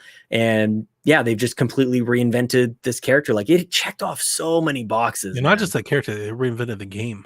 Yeah, I love God of War, and I was a big part of I was somewhat concerned coming into it as I was like, they're taking God of War and they're making it Uncharted, like they're making it this thing that it's not. Because I wanted the action brawler, and then the thing that the thing that you get into when you get into God of War is like the action is still there. It's way there. It's a lot of it, so it still feels, it's different, but it's there. It still feels true. And just the way you upgrade your gear and your abilities, like it just continues to like compound and get better. They're just fucking epic. They just nailed it. Like, oh man, they're so good. Yeah, I felt like I was talking to the screen, like, don't do that. Like, oh my gosh, she cares for him so much, or he does. Like I love the interaction. And I'm really curious to see what happens with Freya. I'm just like, and just knowing where all these characters end up. And my God, like the ending where they leave off is just like, I just need to do a spoiler cast with you, really. Is like full on, just like spoiler. You played warning. It on PC, huh? Played it on PC. At one point, I had a 25-foot HDMI cable out to the other room to just have a TV experience. I bought a 30-foot one to run. I was going to punch a hole in the wall and run it through the ceiling, but it wouldn't reach. I need like a 50-foot. I don't even know if they make those. Like it's really long. Well, and you have to be careful then about like the type of cable too. I was going to invest a lot in a bunch of this stuff so that, because I used to have cords coming back and forth, but as soon as we went to like Series X and PS5s, it's like, I can't get a, whatever it is, HDMI 2.1 cable like that long. Like I can't get whatever it is, 48 gigs or 60 gigabytes per second. Like I can't, and they don't make them that long. And my thing is like, I can do it and it would be cool on the off chance that I use it, but I bought a 4K monitor. Yeah. So I'm just probably just going to sit here to play, or if I'm over there, I'll play on the console. Like, the limited amount of times that I would play a game here, but want to play it over there. Yeah. It's just really, it's not many. It's not often I'll be doing that. I had a really irresponsible thought, actually, I think earlier today. I'm like, what if I sold my Series S and just got a second Series X if I could get my hands on that? Yeah. Like I'm almost there. Then you know what? The reason I thought of this was because we were chatting with, I guess it was just last night. Dude, we were playing, listeners, we were playing till like 3 a.m. last night. It was awesome. I hung out with you while you guys played Halo, and I just played Dying Light. That was sweet. Actually, I feel like more people can and should do that. That was awesome. Like, just play games. I don't care what. Don't even come play Halo with us? Absolutely not. Absolutely not. You want to hang? Sure. Yes. Yeah, absolutely. I do. But I was hovering, and I'm just like, I'm about to buy Dying Light 2. I'm about to buy it on PC, and then it hits me. I haven't even checked how good this is going to perform on my PC. It turns out not the best. And then I'm like, I still had my Series S on, which had Halo, and I'm like, I would buy it here right now, but this is a Series S, and I don't want to play Dying Light on a Series S. 30. Right, and it's like, it would be fine, and it's not like it wouldn't appear on my Series X instantaneously anyways. Like, sure, there's not a lot of logic and smartness to my decision making, but it which makes it even worse for me to go, maybe the solution to this stupid ass problem that doesn't even exist. It's just another $500. Exactly. You got to do that math in your head. It's real math, and it's like, it's either a Series X or a graphics card. Yeah. And like just dollars and cents, just pure like actual logic. A Series X makes 0 cents compared to a graphics card. 0 cents. Mm-hmm. A second one instead of like, there's no way anybody can like spin the Halo that. one though. That's it. Well, dude, that's exactly that's exactly my thought process. I'm like, I wouldn't just get like another black one. Like, obviously, like there's a sweet Halo one out there. An awesome controller. Exactly. I put my plain black one right here. I'd already mapped it all out. Like, that's the one I would go for. Yeah. We all like, do that gamer math in our heads. Well, and then there's got to be a Starfield one coming out later on this year. Yeah, good point. You know, like that's so then it's just a matter of what you go for, really. I hope that game hits. Me too. Yeah, me too. Yeah, I remember when Destiny came out, and I didn't know what that style of game was. I'm not even sure anybody really knows what like action MMO RPG light, like I don't know. FPS MMO. Right, like but I hadn't seen a game like that before. A lot of people would come over from like WoW and stuff, and they saw what it was going for. Like I saw it for the first time, like, so you travel to like Saturn and the moon. Awesome. I like space. Give me like shooty Mass Effect. And it's like, that's not even close to what it was. So I finished Destiny 1. I'm like, I don't understand it. I don't even know how to like describe it. And you thought that. Yeah, like I finished a campaign, which no. Every time I've tried to play Destiny, I was so confused. I feel like I don't even know how to play the games. I'm like, I don't get any of this. But at least I at least understand that there's another element to it. I just played it like Quake. I played it like Call of Duty. Like I'm just gonna finish the campaign. It's like it's like the tutorial. Yeah, basically. Like I just didn't know how to wrap my mind around that. Like back in 2014, which is 2015 when that game came out, like a lot has changed since then. Now it's just a standard, and most games adopt quite a lot out of that game. But I don't even know how I got on Destiny. I don't know either. I don't know either, but I'm gonna buy a GPU if I get. How am I supposed to get my hands on any of this stuff? I can't help you there, Sean. Yeah, buy a pre-built like me. It's not a bad idea. Join the master race, man. I'm throwing my Discord in like dogs and cats or friends. I probably should do it sooner.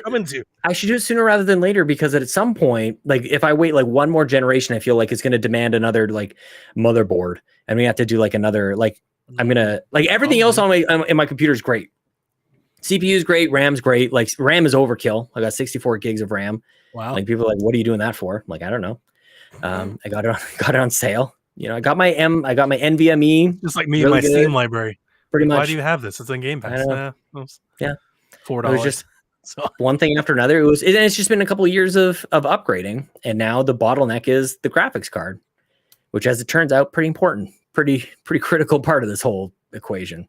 Especially for running graphic video games. Graphic video games, exactly. But if I'm really continuing to do the math on it, I would then be able to go graphics. Oh my gosh. I think that was my first graphics card was 3D FX. FX. Like the letter, thinking, 3D FX. Yeah. So good. 12 megabytes of RAM on that thing. Megabytes. Like 4 MP3s. Like that's how much RAM this thing had on it. Like a couple songs, man. I don't think I'd really ever thought of it that way. How little memory that is. It's like maybe 3 if they're high quality. Did you buy an additional? Did you you expand it? I always wanted to have 2. I always wanted to have 2 that were running side by side. You could connect them. SLI. Yeah, man. So you're in it though now. Like you're just I'm all in, man. Throw everything else away, man. You must just look at your Switch and just throw up. in disgust. Yeah, look at these 6 frames. When it's not, yes, I do actually. When I'm actually trying to play something, and I'm like, oh my god, can't wait for you to play MLB The Show day 1 on your Switch. Oh boy, it looks so bad. PS1 edition. Oh, did you see the Ezio? The Ezio footage they were showing? I was like, that's a joke. Like, are you serious? I mean, yeah, it's a tablet, dude. Like, it's my god. Yeah, good for them. Some people. I'll play some Kirby people on it. Look, I don't want to throw Switch shade. I'm Me excited, man. neither. Get Wii Sports 4, get Kirby, Mario Kart. Like, I'm gonna have a blast. I'm gonna be going on like a bottle drive in my neighborhood to collect some cash to buy the games I need to be buying on this thing. Like, hey, I'm collecting some money for kids. Yeah, for kids. That's what it is. But can I take your bottles? The days of me buying indie games or third-party games or anything else on Switch, I think, are definitely over. Yeah. I would just be basically just playing mainline party games. So I mean, at this point, I'm good for like 5 to 8 Nintendo first-party releases a year. That's probably about it. Or indie exclusives, maybe like Sports Story. I'll get Sports Story on it in 2024. But our Discord, every time for the last 2 weeks or so, I keep posting Steam sales or Steam Deck reviews, and everybody's like, "What's happening?" Yes. They're like, what's happening? Why is Honestly, doing this? It's funny because I think we could probably do that on this show, and maybe there's still time for, I don't know. But Kato and I, basically on the Nintendo Drive, like, we don't play games and we don't really do the news. We just like, what's on sale on the eShop? Like, what did you buy this week? That's the show. And I love it. I think it's so fun. So like, we're going to do the Nintendo stuff over there. Sweet Hank can just be like Steam sale and greenmangaming.com. Yes. Like, let's just head on over there and go, like, what bad decisions are we making this week? Patreon.com/Yumi Capri. Please support the show. Toss a coin to your Witcher. Oh, my Maybe I'll get a kickback from Sean for Green Man Gaming purchases. No, what do you get over there? You get XP or coins or something like that? Like, what do you earn? Yeah. As you buy stuff, you get access to a level of you level up your XP tier. Tiers. And the more you buy, the more discounts you earn on further purchases. So it's like the more you put in, the more you save off. Yeah, it doesn't seem legal. Everything is like pre-order. Is that the deal? It's all Bitcoin and fake anyway. It's like, it's all digital. Nobody knows. It's true. There's no way to verify it. I still don't I just pre-ordered it. So like, I can't even tell if it works for another however many days. I got a code, which I guess it worked. I guess I do know if it works. It did unlock on Steam. That did seem to work. But is the deal here, like, is it all just like really the sales here are pre-orders? Is that kind of it? Like, once it goes, they sell games that are on sale right now. I think they've got their own Steam keys and stuff like that. You can buy a bunch of games. I mainly shop at Green Man Gaming when I'm looking to pre-order something. Because what I always do before I buy something on Steam, I check what the price is on Green Man. I'm like, well, see, it's good to have an alternative. Because otherwise you just go, and it's funny things, you buy a Steam code. Like, that's what I just don't understand how this works. How are they getting it for cheaper? Like, how does that make any sense? Like, it's just, don't worry about it. Who cares? Why do you care so much? Just save the money, Sean. That's not your problem to worry about. You don't work for Valve. What the hell do you care? It's funny because that's what the site said. Like, there was a little pop-up like, don't ask questions. Don't ask questions. Move on to the next stage. Give us your home address. Sean, you've seen Mafia stuff. You know how this works. It fell off a truck. You want it or not? Exactly. Just don't worry about it. Yeah. Well, there it is, man. That's there is something weird about like a nice digital library though. And the way you sort it on Steam, like, I don't know. It's good. It feels good. I posted a picture of mine in our Discord earlier because I've always accrued Steam games for years. I had a Steam machine. I had a Steam box at one point. A lot of people know that should have taken off. That was a good idea. So like, I've always wanted to. And here's the funny thing. Everybody's surprised by me getting a PC. They probably shouldn't be. There's been at least 2 or 3 times, like in the last 2 or 3 years, that I've been in devs DMs. Like, I think I'm going to do this, and just never fully made the jump. Like, the price was never right. I think I was never saving enough to talk myself into it until now. But the Steam Deck definitely put a little more extra oomph in my giddy up to get started. Now that I'm down the rabbit hole, like, now I'm wondering if I'll ever come back, because now I'm not even. I haven't even turned my consoles on. I'm like, what do I even have you for? Well, it's an interesting time for you to do it. And this is, if I were to get a GPU, I think I'd be in the exact same boat, which is when I got, like, I have a 1070 Ti, which is like 2 generations ago. It's very, very long time ago that this was like the standard in graphics cards for PC. And it's like I got that at a time where it pushed my PC way beyond what my Xbox One could do, like way beyond, where I'm like, oh, okay, I'll play back over here again. But then the Series X came out, and then I'm like, well, my PC actually can't keep up with my console, so I just kind of ended up over there. Right. When they were announced, I was like, oh man, these consoles are so far out in advance. Like, why would you even buy a PC? Like, these consoles are so much cost effective. And then Dying Light comes out, and they're like, you can play it at 1080p. And I'm like, God damn, I don't want to. Is that really what it's running at? Like, I actually haven't looked into it at all. On X, it's 1080p 60. Oh wow. Or you can go to 4K at 30. But none of the ray tracing effects or anything turned on. Yeah, I don't think I would do 30. Oh, you're definitely like, yeah, there's somebody who plays a lot of Dying Light. Because it probably really means like 25. Dying Light at 30 is non-negotiable. Like Dying Light at 60 or nothing. Like, when it comes to me, the tiers for Dying Light, first tier, it has to be 60 frames at any resolution. Yeah. And then you can go from there, like 60 1080, 60 at 1440. 120 at 1440, 60 that at 4K. Is weird for Series X to have that jump though, that there is no 1440 option. Nope. It just goes from 4K to 1080. 1080 30 or 1080 60 or 4K 30 with no ray tracing effects. And then if you turn ray tracing on, then I think you can do 1080 30 with ray tracing. Yeah. I mean, you have a really good graphics card too. Don't you have a 3080? I do. I got that. Like, that's really good, man. You can turn all those things on. You don't have to worry about it. I am playing at 4K at 60. It maybe dips to 59. Like, it's at 60 the whole time, most of the time, with ray tracing turned on.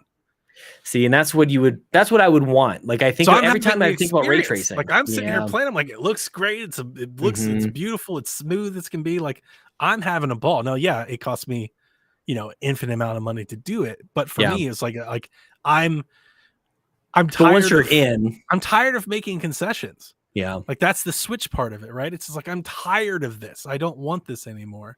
I want this. I want the premium experience. I want this bigger experience.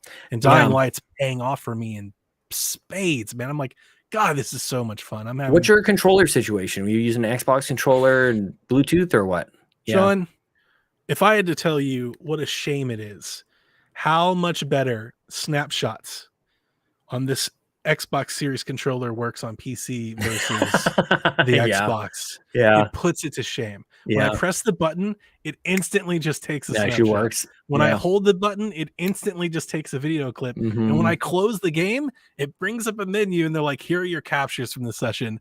Do you want to save them? Do you want to upload them to the cloud? Do you want to copy and paste them somewhere? Like, they're just there. And they're beautiful, Sean. They're in 4K and HDR. Like, they're not downgraded. They don't lose all the HDR. They're not cloudy. I started taking screenshots with this controller playing Dying Light the other day, and I was like, oh my God, how does this work so much better on Steam, on PC, than it does the console it was designed to work for? Well, it's a carryover from Xbox One. Like, that's the obvious thing, They got to drop this cloud thing that they're doing. Yeah. They're so ingrained on this cloud. Yeah. They're offloading resourcing. Like, it's just. But you should then let me opt into doing like local saves. Yeah. Let me just because like it works on. I see what you mean. On PlayStation, you press the button, it saves the photo. On Switch, you press. Switch the button, is actually the best one. It saves the photo, dude. On this one, it's a Switch-like experience. I press the button, it saves the photo. Switch is bonkers. How good it is. I gotta press the button, it saves. I gotta jump into the gallery. It's gotta load. If I want to share it, it's got to load. If I got to post it, it's got to load. It's like, this is ridiculous. And like on my phone, I got to wait for it to hit the cloud before it instantly syncs my phone. And I know everybody that has really used it knows what I'm talking about. There are those times where you refresh it and then it just like all of your photos for like the last hour just disappear until like it recaches 15 minutes later and shows back up. Dude, and it's like, you can't push it. You can't like try to like, just let me you go snag it. It's like, so the cloud, the offloading for this cloud experience that you're wanting to power, profiles or whatever, that was worth this. Well, it's funny because when I was saying cloud and I realized what like you're saying, like the storage of it is cloud. I was thinking that like that it is being powered by the cloud. No, it's just the storage. Like everything has to sync together. Yeah, it's got to sync exactly. Yeah, because that's how they decided to set this up. So it's it snaps to your profile in the cloud on a different server, which is great. Phone. It snaps to your phone on the app in the cloud via different server.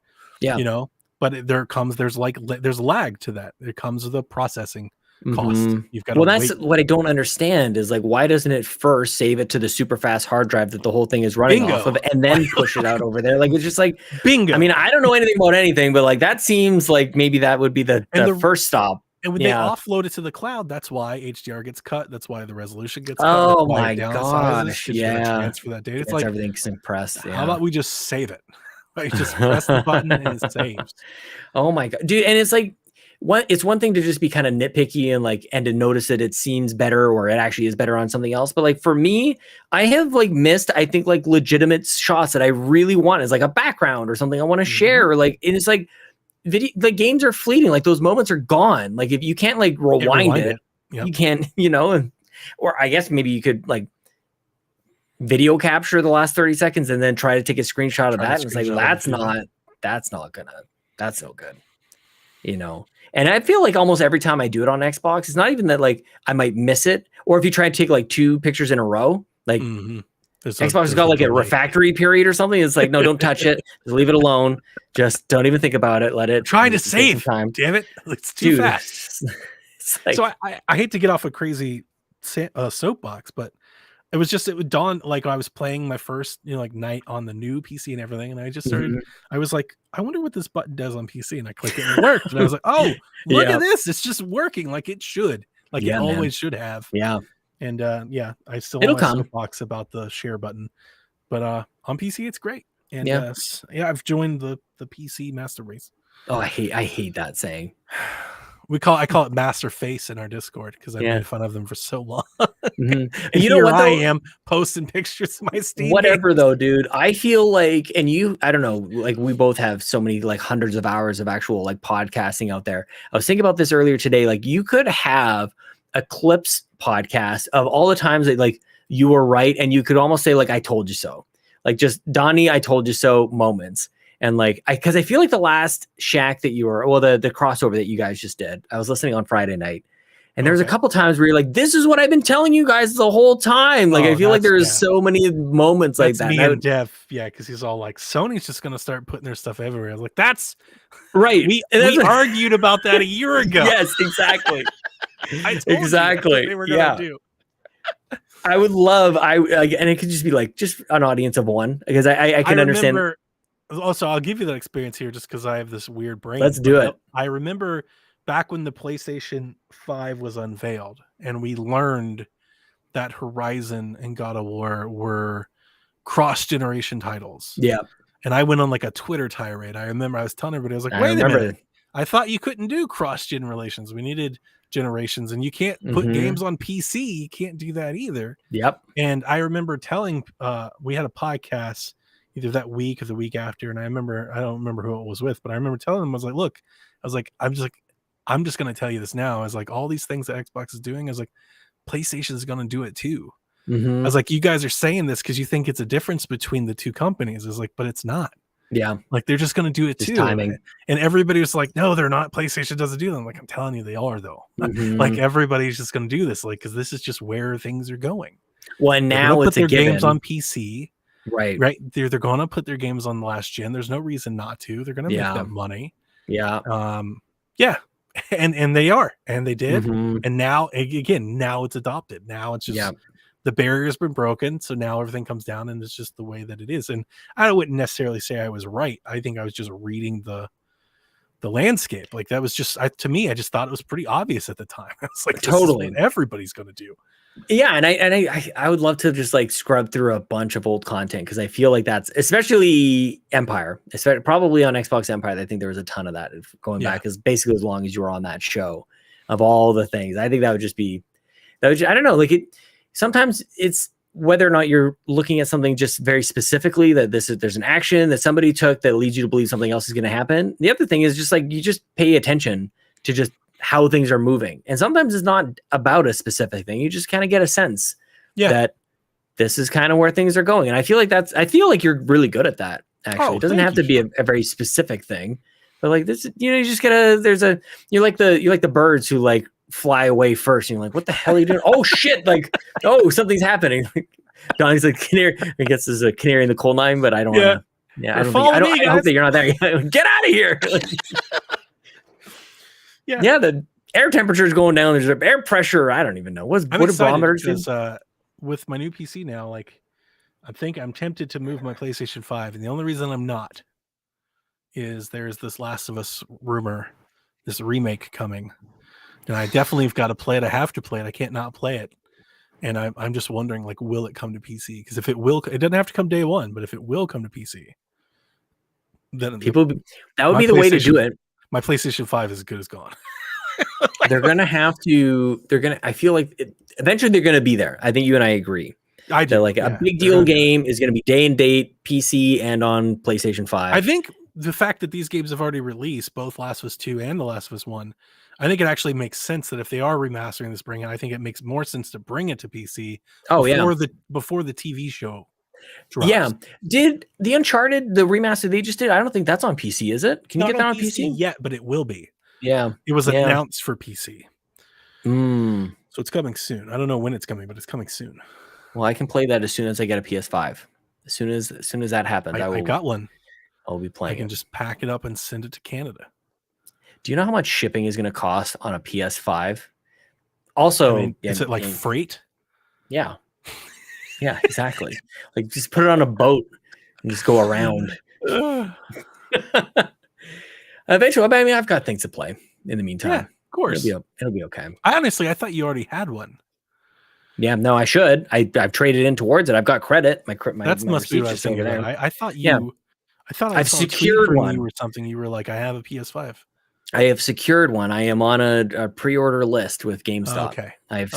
They have my PlayStation. They probably sold my PS4 that I gave them. Already gone. Yeah. What a racket. I know.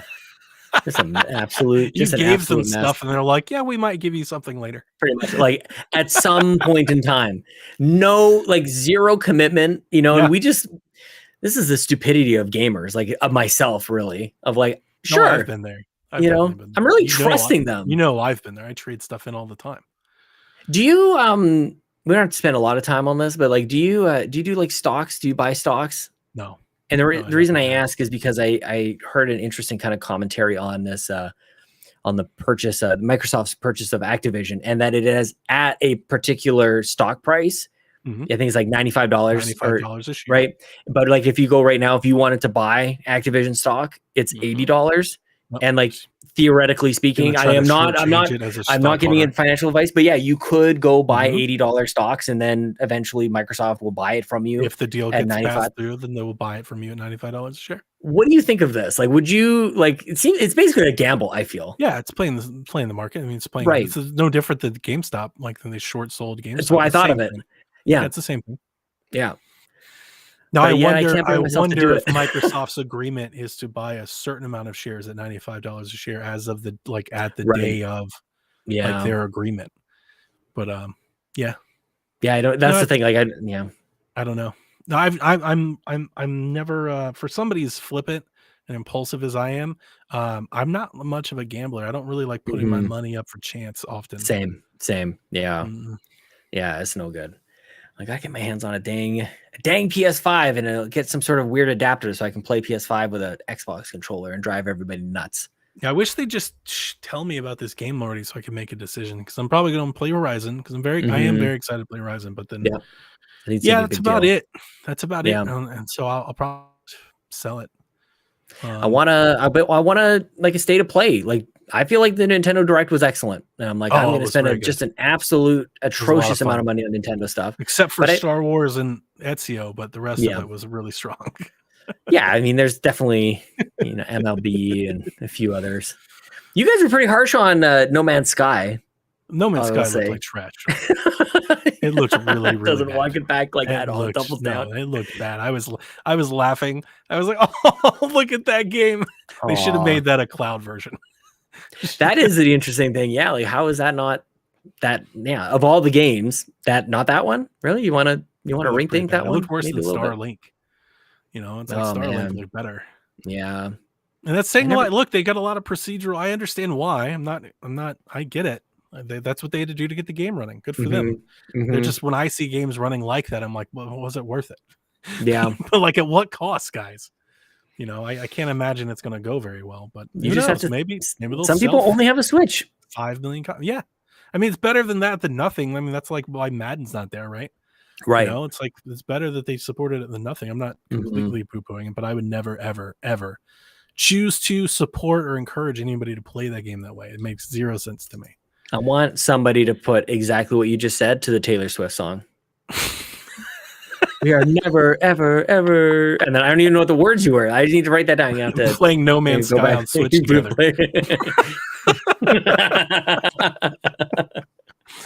There's the title of the show, the longest sweet. I'm gonna get title. very excited for maybe we'll see how Steam Deck comes through, but at some point I'll be very excited again in Nintendo Land when they announce the next Switch. Oh yeah, I'm really eager to know how the next Switch will stack up with what the Steam Deck currently is. Because I think there's like this belief they're like, oh, it'll be better, and I'm like, will it? I'm like not 100% sure that like Nintendo doesn't release a Switch based on that's like half nothing. the Steam Deck. Well, it just goes to show how long we were chewing on the 4K Switch Pro rumors for, and just like thinking like creating that as a reality in our heads, and it's like no, it still hasn't happened. We're still not talking about it. I feel like it's like a taboo. You're not allowed to say it. DLSS is a magical tool. Maybe they can make it happen, but I hope so. But I'm not 100. I'm not like very convinced. I still think that their next Switch might be like a 1080p target panel with like maybe some options to 4K upscale for some games, probably always at 30. I guess is what I'm thinking. But are they destined to follow up the Switch? So if the Switch is the Wii, is the follow up to the Switch like a Wii? Are they destined to screw this up all over again? I mean, I would say the Switch is more the DS, and the follow up should be the 3DS. Nice, yeah. So rough launch, but ultimately figuring it out. Yeah. The 3DS was great. Like I actually kind of want to just like go into the next room and just grab my tub of games. Because it was I was showing the kids the Kirby trailer with mouthful mode and everything, which Rebecca, you didn't have to go that hard. Okay. I just need to say like that tweet was just like, good God. I said that to my wife. I know you did. I sent it to her the day I saw it. I sent it to her. I'll go for you. I go mouthful mode, and she just wrote, "Wow." Yeah, Chelsea said gross. So I saw the trailer, which I thought looked great. I was very excited about it, and then I showed the kids this trailer. I'm like, look at this game. I like doing that with them. They're little, and they're still trying to understand like that it's not out yet. You can't buy it yet. Like they don't really understand that. But anyways, they got really excited about Kurt. Yeah, Yeah, like well, then how is it even existing? Like it's right there. What do you mean you can't play? Like why would somebody watch this if you couldn't buy it? Now that is a question to dissect. That's something I could probably sit on a couch and talk about for a little while. Anyway, they got excited about Kirby and they're like, I want to play a Kirby game right now. I'm like, yeah, let's do it. And I'm so happy that people are excited for Kirby. I know you are. Well, look, this is a thing with me and Bobby, you know. I know. Thing with me and Bobby for years, and Caroline. I got a lot of shit for being a Kirby fan. There's a few pretty prominent speakers. I feel like Pear kind of started this as well. Like he kind of would talk about how Kirby was like the harbinger of death for a console. It's like whenever you're nearing the end, throw a Kirby game at it. Yeah, there he is. Yeah. Kirby didn't have which I don't even know if there's much truth to it. I don't think so. But Kirby didn't have the greatest run on 3DS, so I get it. And a lot of his games are misses. I understand it. But man, when Kirby hits, like there's just something adorably lovable about Kirby. Yeah. And I love Kirby. Well, I would always bug Bobby about it. Like that's how, like when we were about done with our shows, I would bring up Kirby. And he's like, and that is all. Follow me. I remember I was like, dude, I made that cat Kirby. He's like, that's your fault. You did that. That's so true. Well, I busted out. They got excited about Kirby. And I'm like, well, let's go get a Kirby game for you to play. And we have Robobot on 3DS. The best Kirby game. So it is now sitting in a 2DS upstairs as we speak. And it was me going through this box to grab this thing. I'm like, I'm saying to Ellie, she's like 3. I'm like, son of a bitch, Ellie, this library is amazing. Like, do you have any idea? Like the gold that's in this tub here? Oh my gosh. That's one game that I would love an HD port. Like I honestly would get excited if they were like Kirby Planet Robobot HD on Switch. I'm like, dude, like, yes. You could fill an hour of just running through the 3DS ports. We've done the whole like Wii U thing. It's like Wii U, like that's it. Like we did Mario Kart and Zelda at this point. Yeah, right. Mm-hmm. Well, and even the Wii, you bring the Wii stuff that had remasters on the Wii U, right? And that's a weird thing. But yeah, what are the 3DS games are so good, dude. Like A Link Between Worlds would blow me away. Mm-hmm. I would buy a Switch version of that just so I always thought that was going to be the case with the Link's Awakening kind of engine and everything. I thought that'd be the next thing they do. It makes a lot of sense. Or like maybe like a follow-up. Link Between Worlds 2. Oh my gosh, that'd be great. Or a link between something like A Link to the Past, A Link Between Worlds, like something, I don't know, like kind of A Link to the spiritual successors. That's something like non-creative, like just armchair quarterbacks like us. We'd be like, do the Link to the Present. We think that's a good idea. I remember when they announced the Breath of the Wild, I thought the name was so dumb. Same. So did I. It's like Breath of the Wild. Come on, guys. It's already like a super long title because they just call everything The Legend of Zelda : name of the game. Words, and it's like then words. They just add more words. It's like it was exactly what they did, dude. I'm trying to look up if I can. Let's see if my Twitter messages kind of go this far back. Because I was talking to somebody who was like at the reveal, and they like, it's so I won't say who this was, but it's like they knew what the title of the Zelda game was before everybody else was, and they said I can't really say much until Tuesday. I only had 35 minutes, but it was a lot of fun. Cool combat, huge world, hunting, and survival aspects. I'm a lot more excited for it now, and their booth is off the hook. That's all confidential info for now, though. And I said, oh, cool, inside scoop, thanks. I hope you're having a great time. And he said, it will take your capital letters breath away. It's that capital letters wild. And I'm like, dude, like, probably shouldn't have said that at all. It's like the actual title of the game, but I always remembered that. Like, it was very cool. Yeah, back in 2016, June 2016. Those were the days, Sean. That was a long time ago. 6 years ago. 60 pounds ago. Been doing this a long time. Can't stop. Won't stop. Won't stop.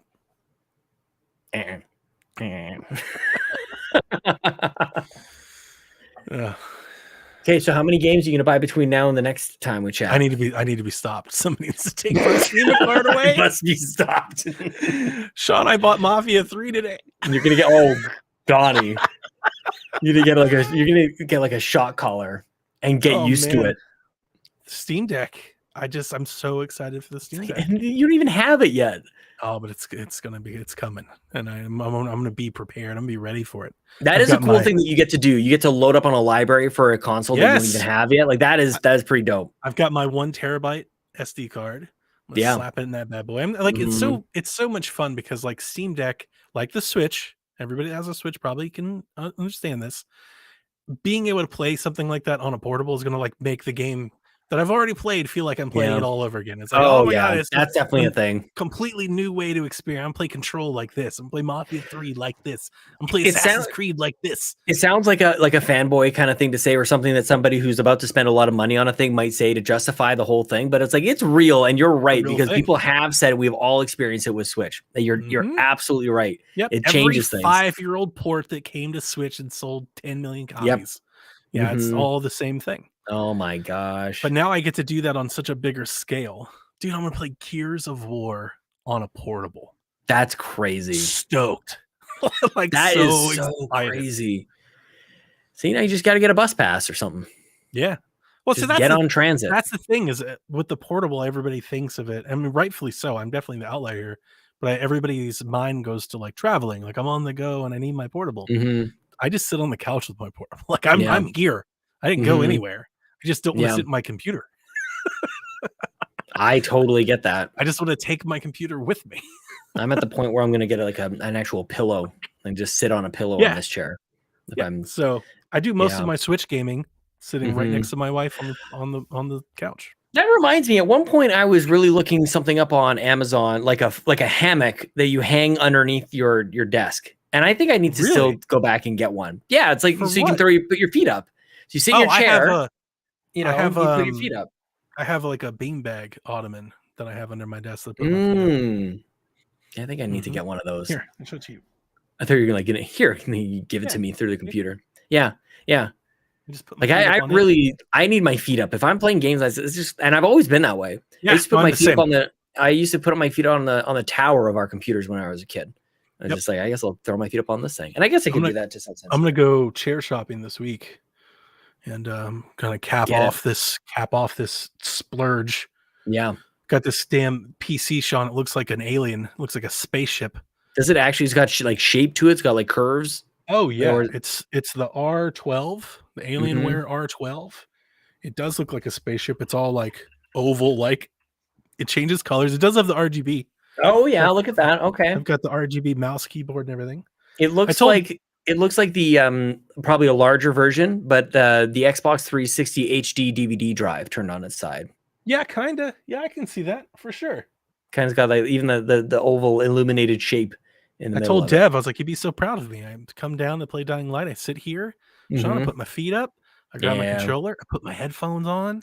Oh, speaking of the controller I was asking you about before, are you like Bluetooth? Do you have like the Windows 10 adapter Bluetooth thing? Yeah, Bluetooth, Windows 11. Yeah, and it works good. Yeah, no problems. Because I thought it was in there. It's a little USB dongle, and it's like a Xbox controller adapter thing. And because I thought there's going to be like latency for like Bluetooth.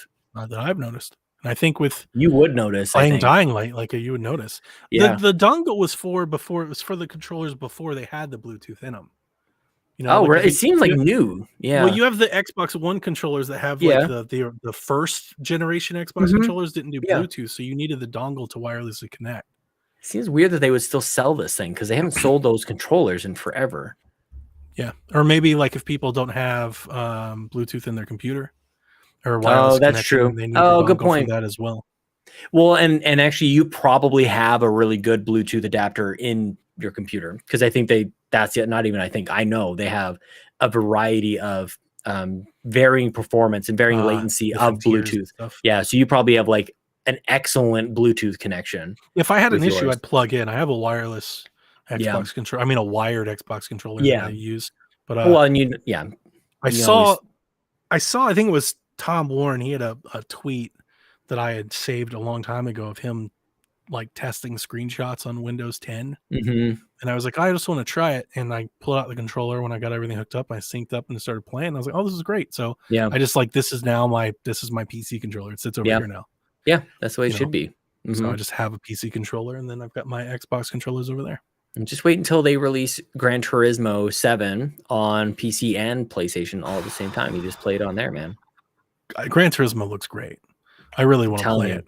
But I can't you, play it with my racing wheel because my racing wheel is not compatible with my PlayStation 5. Imagine having multiple racing wheels for all the different. That's a road too far, even for me. That's a road too far. I don't use my racing wheel enough. Well, we'll see to warrant that. We'll see. But if Gran Turismo comes to PC, I'm absolutely getting it for sure. It could legitimately fill in a blank for me. Like most people who think they play Forza Horizon. They're like, that's the only one. I really like Motorsport a lot, and I'm a little disappointed that we haven't. One. I think it's great. Yeah, so I've never really played it. I've messed with it a couple times. For me. I messed with it a couple times, like I think the older one. Yeah, what was the last one? 7. It's been a while. They did 7. Yeah, it's been a while since 7. Yeah, and I actually preferred 6. Like I played a bunch of 7, played through quite a lot of it. I'm like, I kind of like 6 better actually. 5 came out like when the system came out. Yeah, when the Xbox One came out, that was kind of like a launch thing. And then they kind of did the back and forth cadence. But yeah, it's been a while since 7, and I'm actually as disappointed as I am that I'm not playing it. I'm glad that they're taking a moment because I didn't like the direction that they were going in at that point. Gotcha. I don't know. I think there's just better ways of doing like the games as a service thing, and they didn't really hit it with that. When I was in and when I tried Forza 7, like I wasn't as into like F1 and motorsport as I am now back then. Yeah, right. So I'll definitely be playing Forza Motorsport. For me, it was 6. With 6, I started thinking of Motorsport as more of like an RPG where I was like leveling up. I was getting credits and I was kind of like leveling up my car in a way that you might level up abilities. And I'm like, oh, this is kind of okay. I'm just grinding away races to get credits and stuff. And I love the way that they did difficulty there too. That's kind of how I've always played Turismo. Yeah. Turismo is not necessarily. Dude, I haven't played a Gran Turismo game in decades, actually. But the Turismo is always like you're always kind of climbing the ladder. You start off like this Class E license, like this compact. Oh yeah. You start building your way up, and then you get like a tuner, and then you get a muscle car, and then you get an actual fast car and supercars, and so it's always kind of like that progression. Yeah. And I know actually my wife is one of these people who does this as well. A lot of people talk about video games that I think generally speaking kind of look at racing games and they kind of cast them aside for a variety of reasons. And one of the things is on visuals, like where they go, well, of course it looks good. It's a racing game. They're supposed to look good. I don't do that. Like I look at those games and go like, holy shit, they melt my eyeballs out. Like I think it looks great. And I am here for a racing game to look great. And that's like video games. Totally. I don't go like, well, it's a racing game, so it doesn't count. Like, who cares? I think it looks awesome. I've always had that for racing games. I used to always tease Rebecca. I was like, it's called video games. Yeah, like it's half of the name. Like video graphics matter. It's video games. Yeah. Like, you can't just toss them aside. They're important. Yeah. Well, one of these days I would really like Nintendo to sell me another like 4 megabytes of RAM so that I could like shove it in the bottom or top of the Switch so that I could play Monster Hunter Stories. You're gonna get like one of those. It's gonna be like a cartridge. With like an expansion on the end of it. It's literally the N64 Switch. Yes, please. Then you shove the RAM into the end of it. Exactly, like the Super Game Boy. It's got a stick sticking off the side of it. I'll take it. I don't even care. Expansion pack. Yeah, that's what I'm saying. It can just shove in the bottom of the USB-C and then like kind of like clip on the back. And it looks like an extra battery pack, really. Sure. Yeah, just give me that. That'd be great. Here I am. I'm taking so many shots at them, and I've pre-ordered so many Switch games. I'm in on. So you're allowed to. In on Advance Wars, Fire Emblem Warriors, Switch Sports. Oh wow! Strikers, Splatoon, Bayonetta, and Kirby. You're more than me. You're more than in. Wow. I'm done with those 8 already. Advance Wars, I'm not quite there yet on Advance Wars. And that's pure nostalgia play for me. Of course, and it's just not there for me. Yeah. And I know, I think it was Garrett. I think somebody brought up, it's like, is this like Wargroove? And he's like, it's not like Wargroove. It's not the same. I can't remember if it was him. I feel like I think it's like Wargroove. Like I think it's like Wargroove. I miss those games, man. I loved Advance Wars and Battalion Wars and Battalion Wars 2 on the Wii. Yeah. And that's how I ever got started. Got kind of into Fire Emblem. Yeah, I'm not one of those people like I've been playing Fire Emblem for 20 years. I haven't. But okay, so this I'm trying to figure out. I'm trying to predict where my connection is going to fall apart because it will. This you like Fire Emblem a lot. I do. Yep. Tactics game. Let's plot these things out, and it's just like grids and whatever. Always have RPG. Yeah. Triangle strategy. Not even a little bit. Not even a chance. See, and like I said, I know like that. This is not going to be a thing that like a revelation for you to go like, huh? They are kind of similar. Maybe I should like this. So like, what's the difference, man? I don't know. I got Fire Emblem Awakening was the game that made me get a 3DS. Yeah, and that was my first portable. And it wasn't my first Fire Emblem game. I played Fire Emblem before. I played it on GameCube and Wii. So it wasn't my first Fire Emblem game, but I liked Fire Emblem games. Again, it goes back to sort of like old school, like RTS games. I always liked. I like Command and Conquer. I like Civ. I got into like End War on console. Oh wow, yes. So like I kind of there is a part of me that can get into like these little sim strategy like builder army type games, Dynasty Warriors, well, especially back when they had like unit control in Dynasty Warriors. So I've always liked that kind of stuff. And then Advance Wars and Battalion Wars, I love that's what I'm saying. I'm like, what's happening? I've never met a person that loves Battalion Wars as much as I do. Like I love it. Battalion Wars was like the perfect blend because it was kind of what I've always wanted. It had action gameplay. It's honestly Valkyria Chronicles, the same thing. I feel like something you put on the box featuring action gameplay. Well, you know what I mean? Because like in Fire Emblem Advance Wars, it's turn-based. Right. You set the pieces and then you press the attack and you watch what happens. Right. That's the turn-based stuff that I'm normally not into. I think that's my issue with Final Fantasy. It's my issue with Pokemon. It's like a lot of you my just issues watch them just bash I each get other. bored. I get bored. But Battalion Wars and Valkyria Chronicles, which is another game that I really like, my god, it's that a on my lot wish of list. people don't know, or either don't know or they would never believe it. But I've beaten both Valkyria Chronicles, and both. I beat both the Valkyria Chronicles on Switch. I've liked those for a long time. And the reason I like those is because once you initiate the action, you actually have agency over the unit. Yeah, so you get to fire the shot. And you get to fire. Yeah, you can miss. So I like that a lot, and that's kind of what I've been wanting that from Pokemon for a long time. It's like give me some in the game here. Like get me more invested. Fire Emblem, like I said, my 3DS was such a big deal for me. It was my first portable gaming console that I ever had. It got me into portable gaming. Awakening was that for me. So Awakening is somewhat seminal to that experience. And then honestly, it was the story and the relationships and like the waifu stuff and everything that people make fun of. I liked. Yeah, I'm with you. So like stakes with that, and story, I think is really it. Yeah, like the stakes are high and the story's great. So with that, like I'm in on it. Like I'm willing to sit there and there is it's so funny because you would think that like there's not a whole lot of difference between moving units around on a battlefield versus like picking out your attack in like a Pokemon or Final Fantasy. You're basically still analyzing. You're basically still analyzing like weaknesses and buffs. And like basically trying to pick which one is more advantageous to you. But when you put me on the grid, I feel more like a commander. The grid. I'm definitely. more exactly. So I'm more invested into that.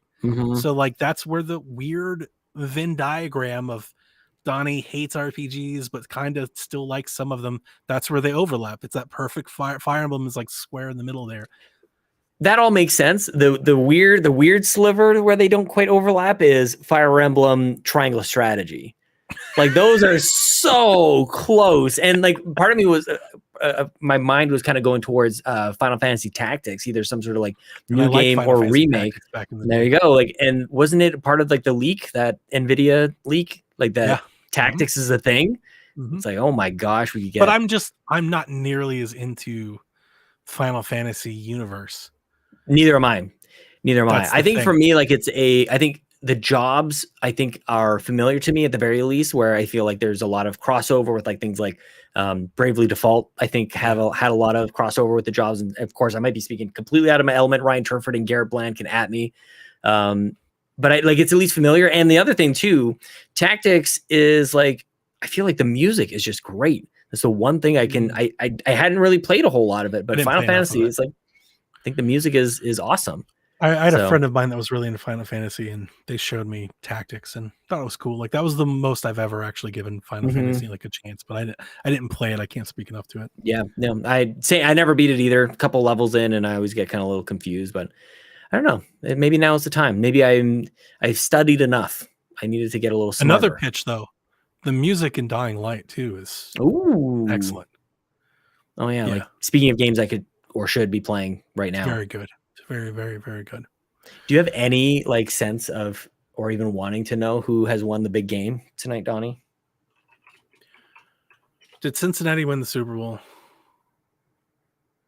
They did not. They did not. Thank you, St. Louis. 23-20. Oh wow, it's a close game. Close game. I'm interested to see kind of some recap on that, because Nathan is a big Rams fan. I did not know that. So he's going to be very excited. And I can vouch for him. He's been a Rams fan. I remember when they moved and everything. He's been a Rams fan a long time. No, good for him. I'm happy for him. Happy for Nathan. Yep, good for you. I'd love one day to see the Browns even just go to a Super Bowl.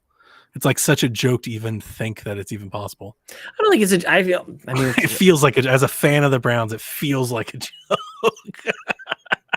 But didn't the Bengals just go to the Super Bowl? Yes, they did, and I hate. So anything's possible. It's envy. Anything can happen.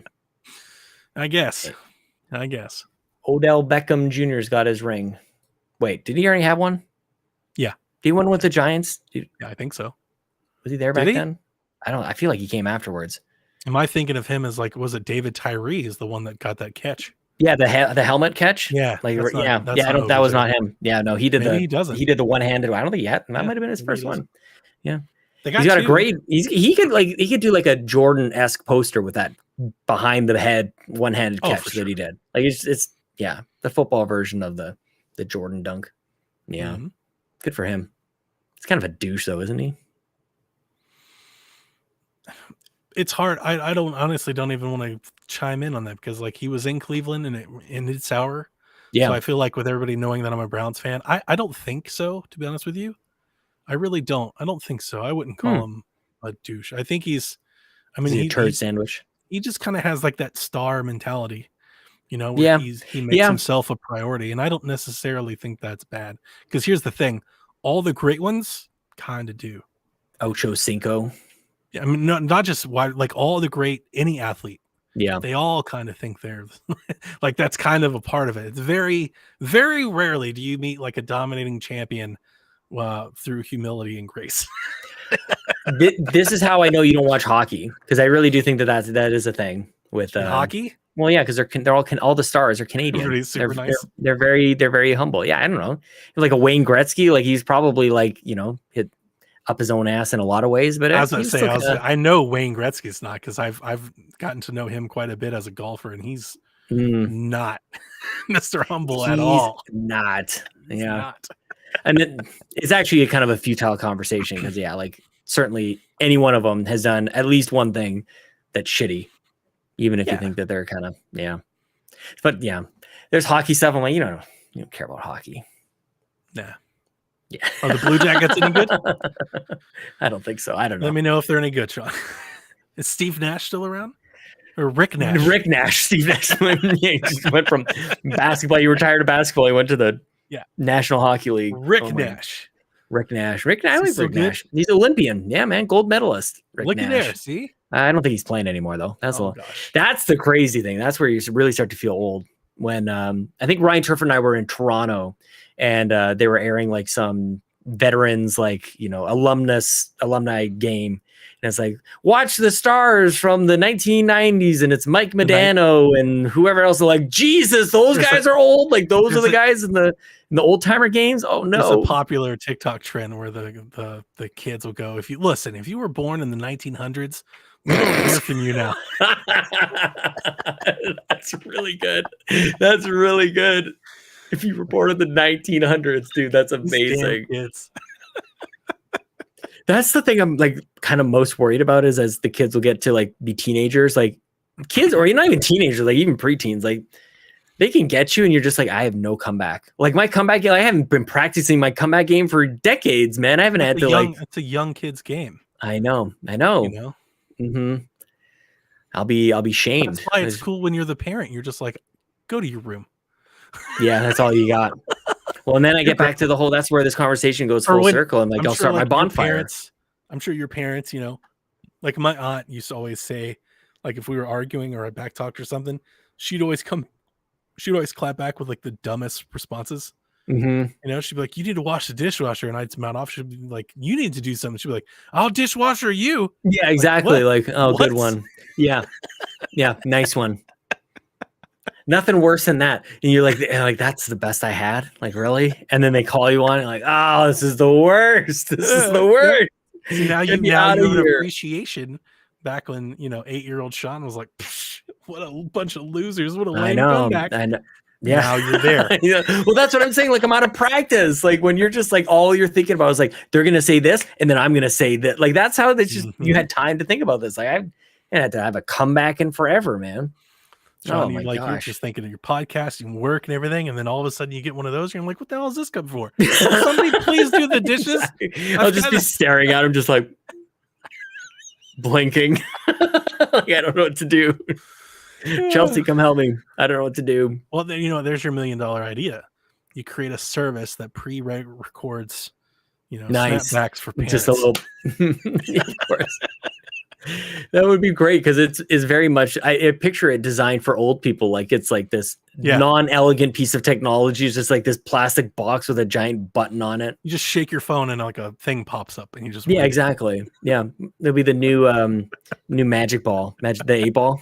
Pretty much shake it up. Be like, what's my comeback going to be? Not looking good. It's coming. I wouldn't bet on it. See, my brain went like super south. I was like, yeah, that's why I got your mother, something. Yeah. Then you see their face like, boo. Like, what? Oh my gosh. That's hilarious, man. Dad for the jugular. Yeah. And then they'll step up. See, but then it's just a game of escalation. Oh. Then where does it lead? Yeah. Yeah. No good.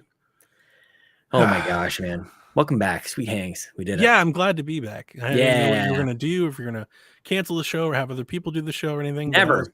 I was happy to get the break and get back to a place where I felt like we could step back in, and I'm happy again. Like I said, I missed you. Missed you I'm too. happy to talk to you, Sean. Happy to hang same out. here. Hopefully your Patreon folks enjoy the show, and the listeners over PSVG, if you subscribe to us on Twitch and YouTube, hopefully you enjoyed hanging out with us. Those of you that did tonight on Super Bowl Sunday, Tony Baker, Garrett Bland, Zero Skill, Captain Logan. Yeah, man. All y'all. Look at Shout that. outs. Drew. Heck yes. Brendan. Thank you guys. Drew's in the future. He's in Australia. That's true. He went through a toilet that went the other way, and he ended up in the future. It's like basically a black hole kind of situation. Mm-hmm. Just end with a weird space reference. Interstellar. That movie's the best. Oh my gosh, so good.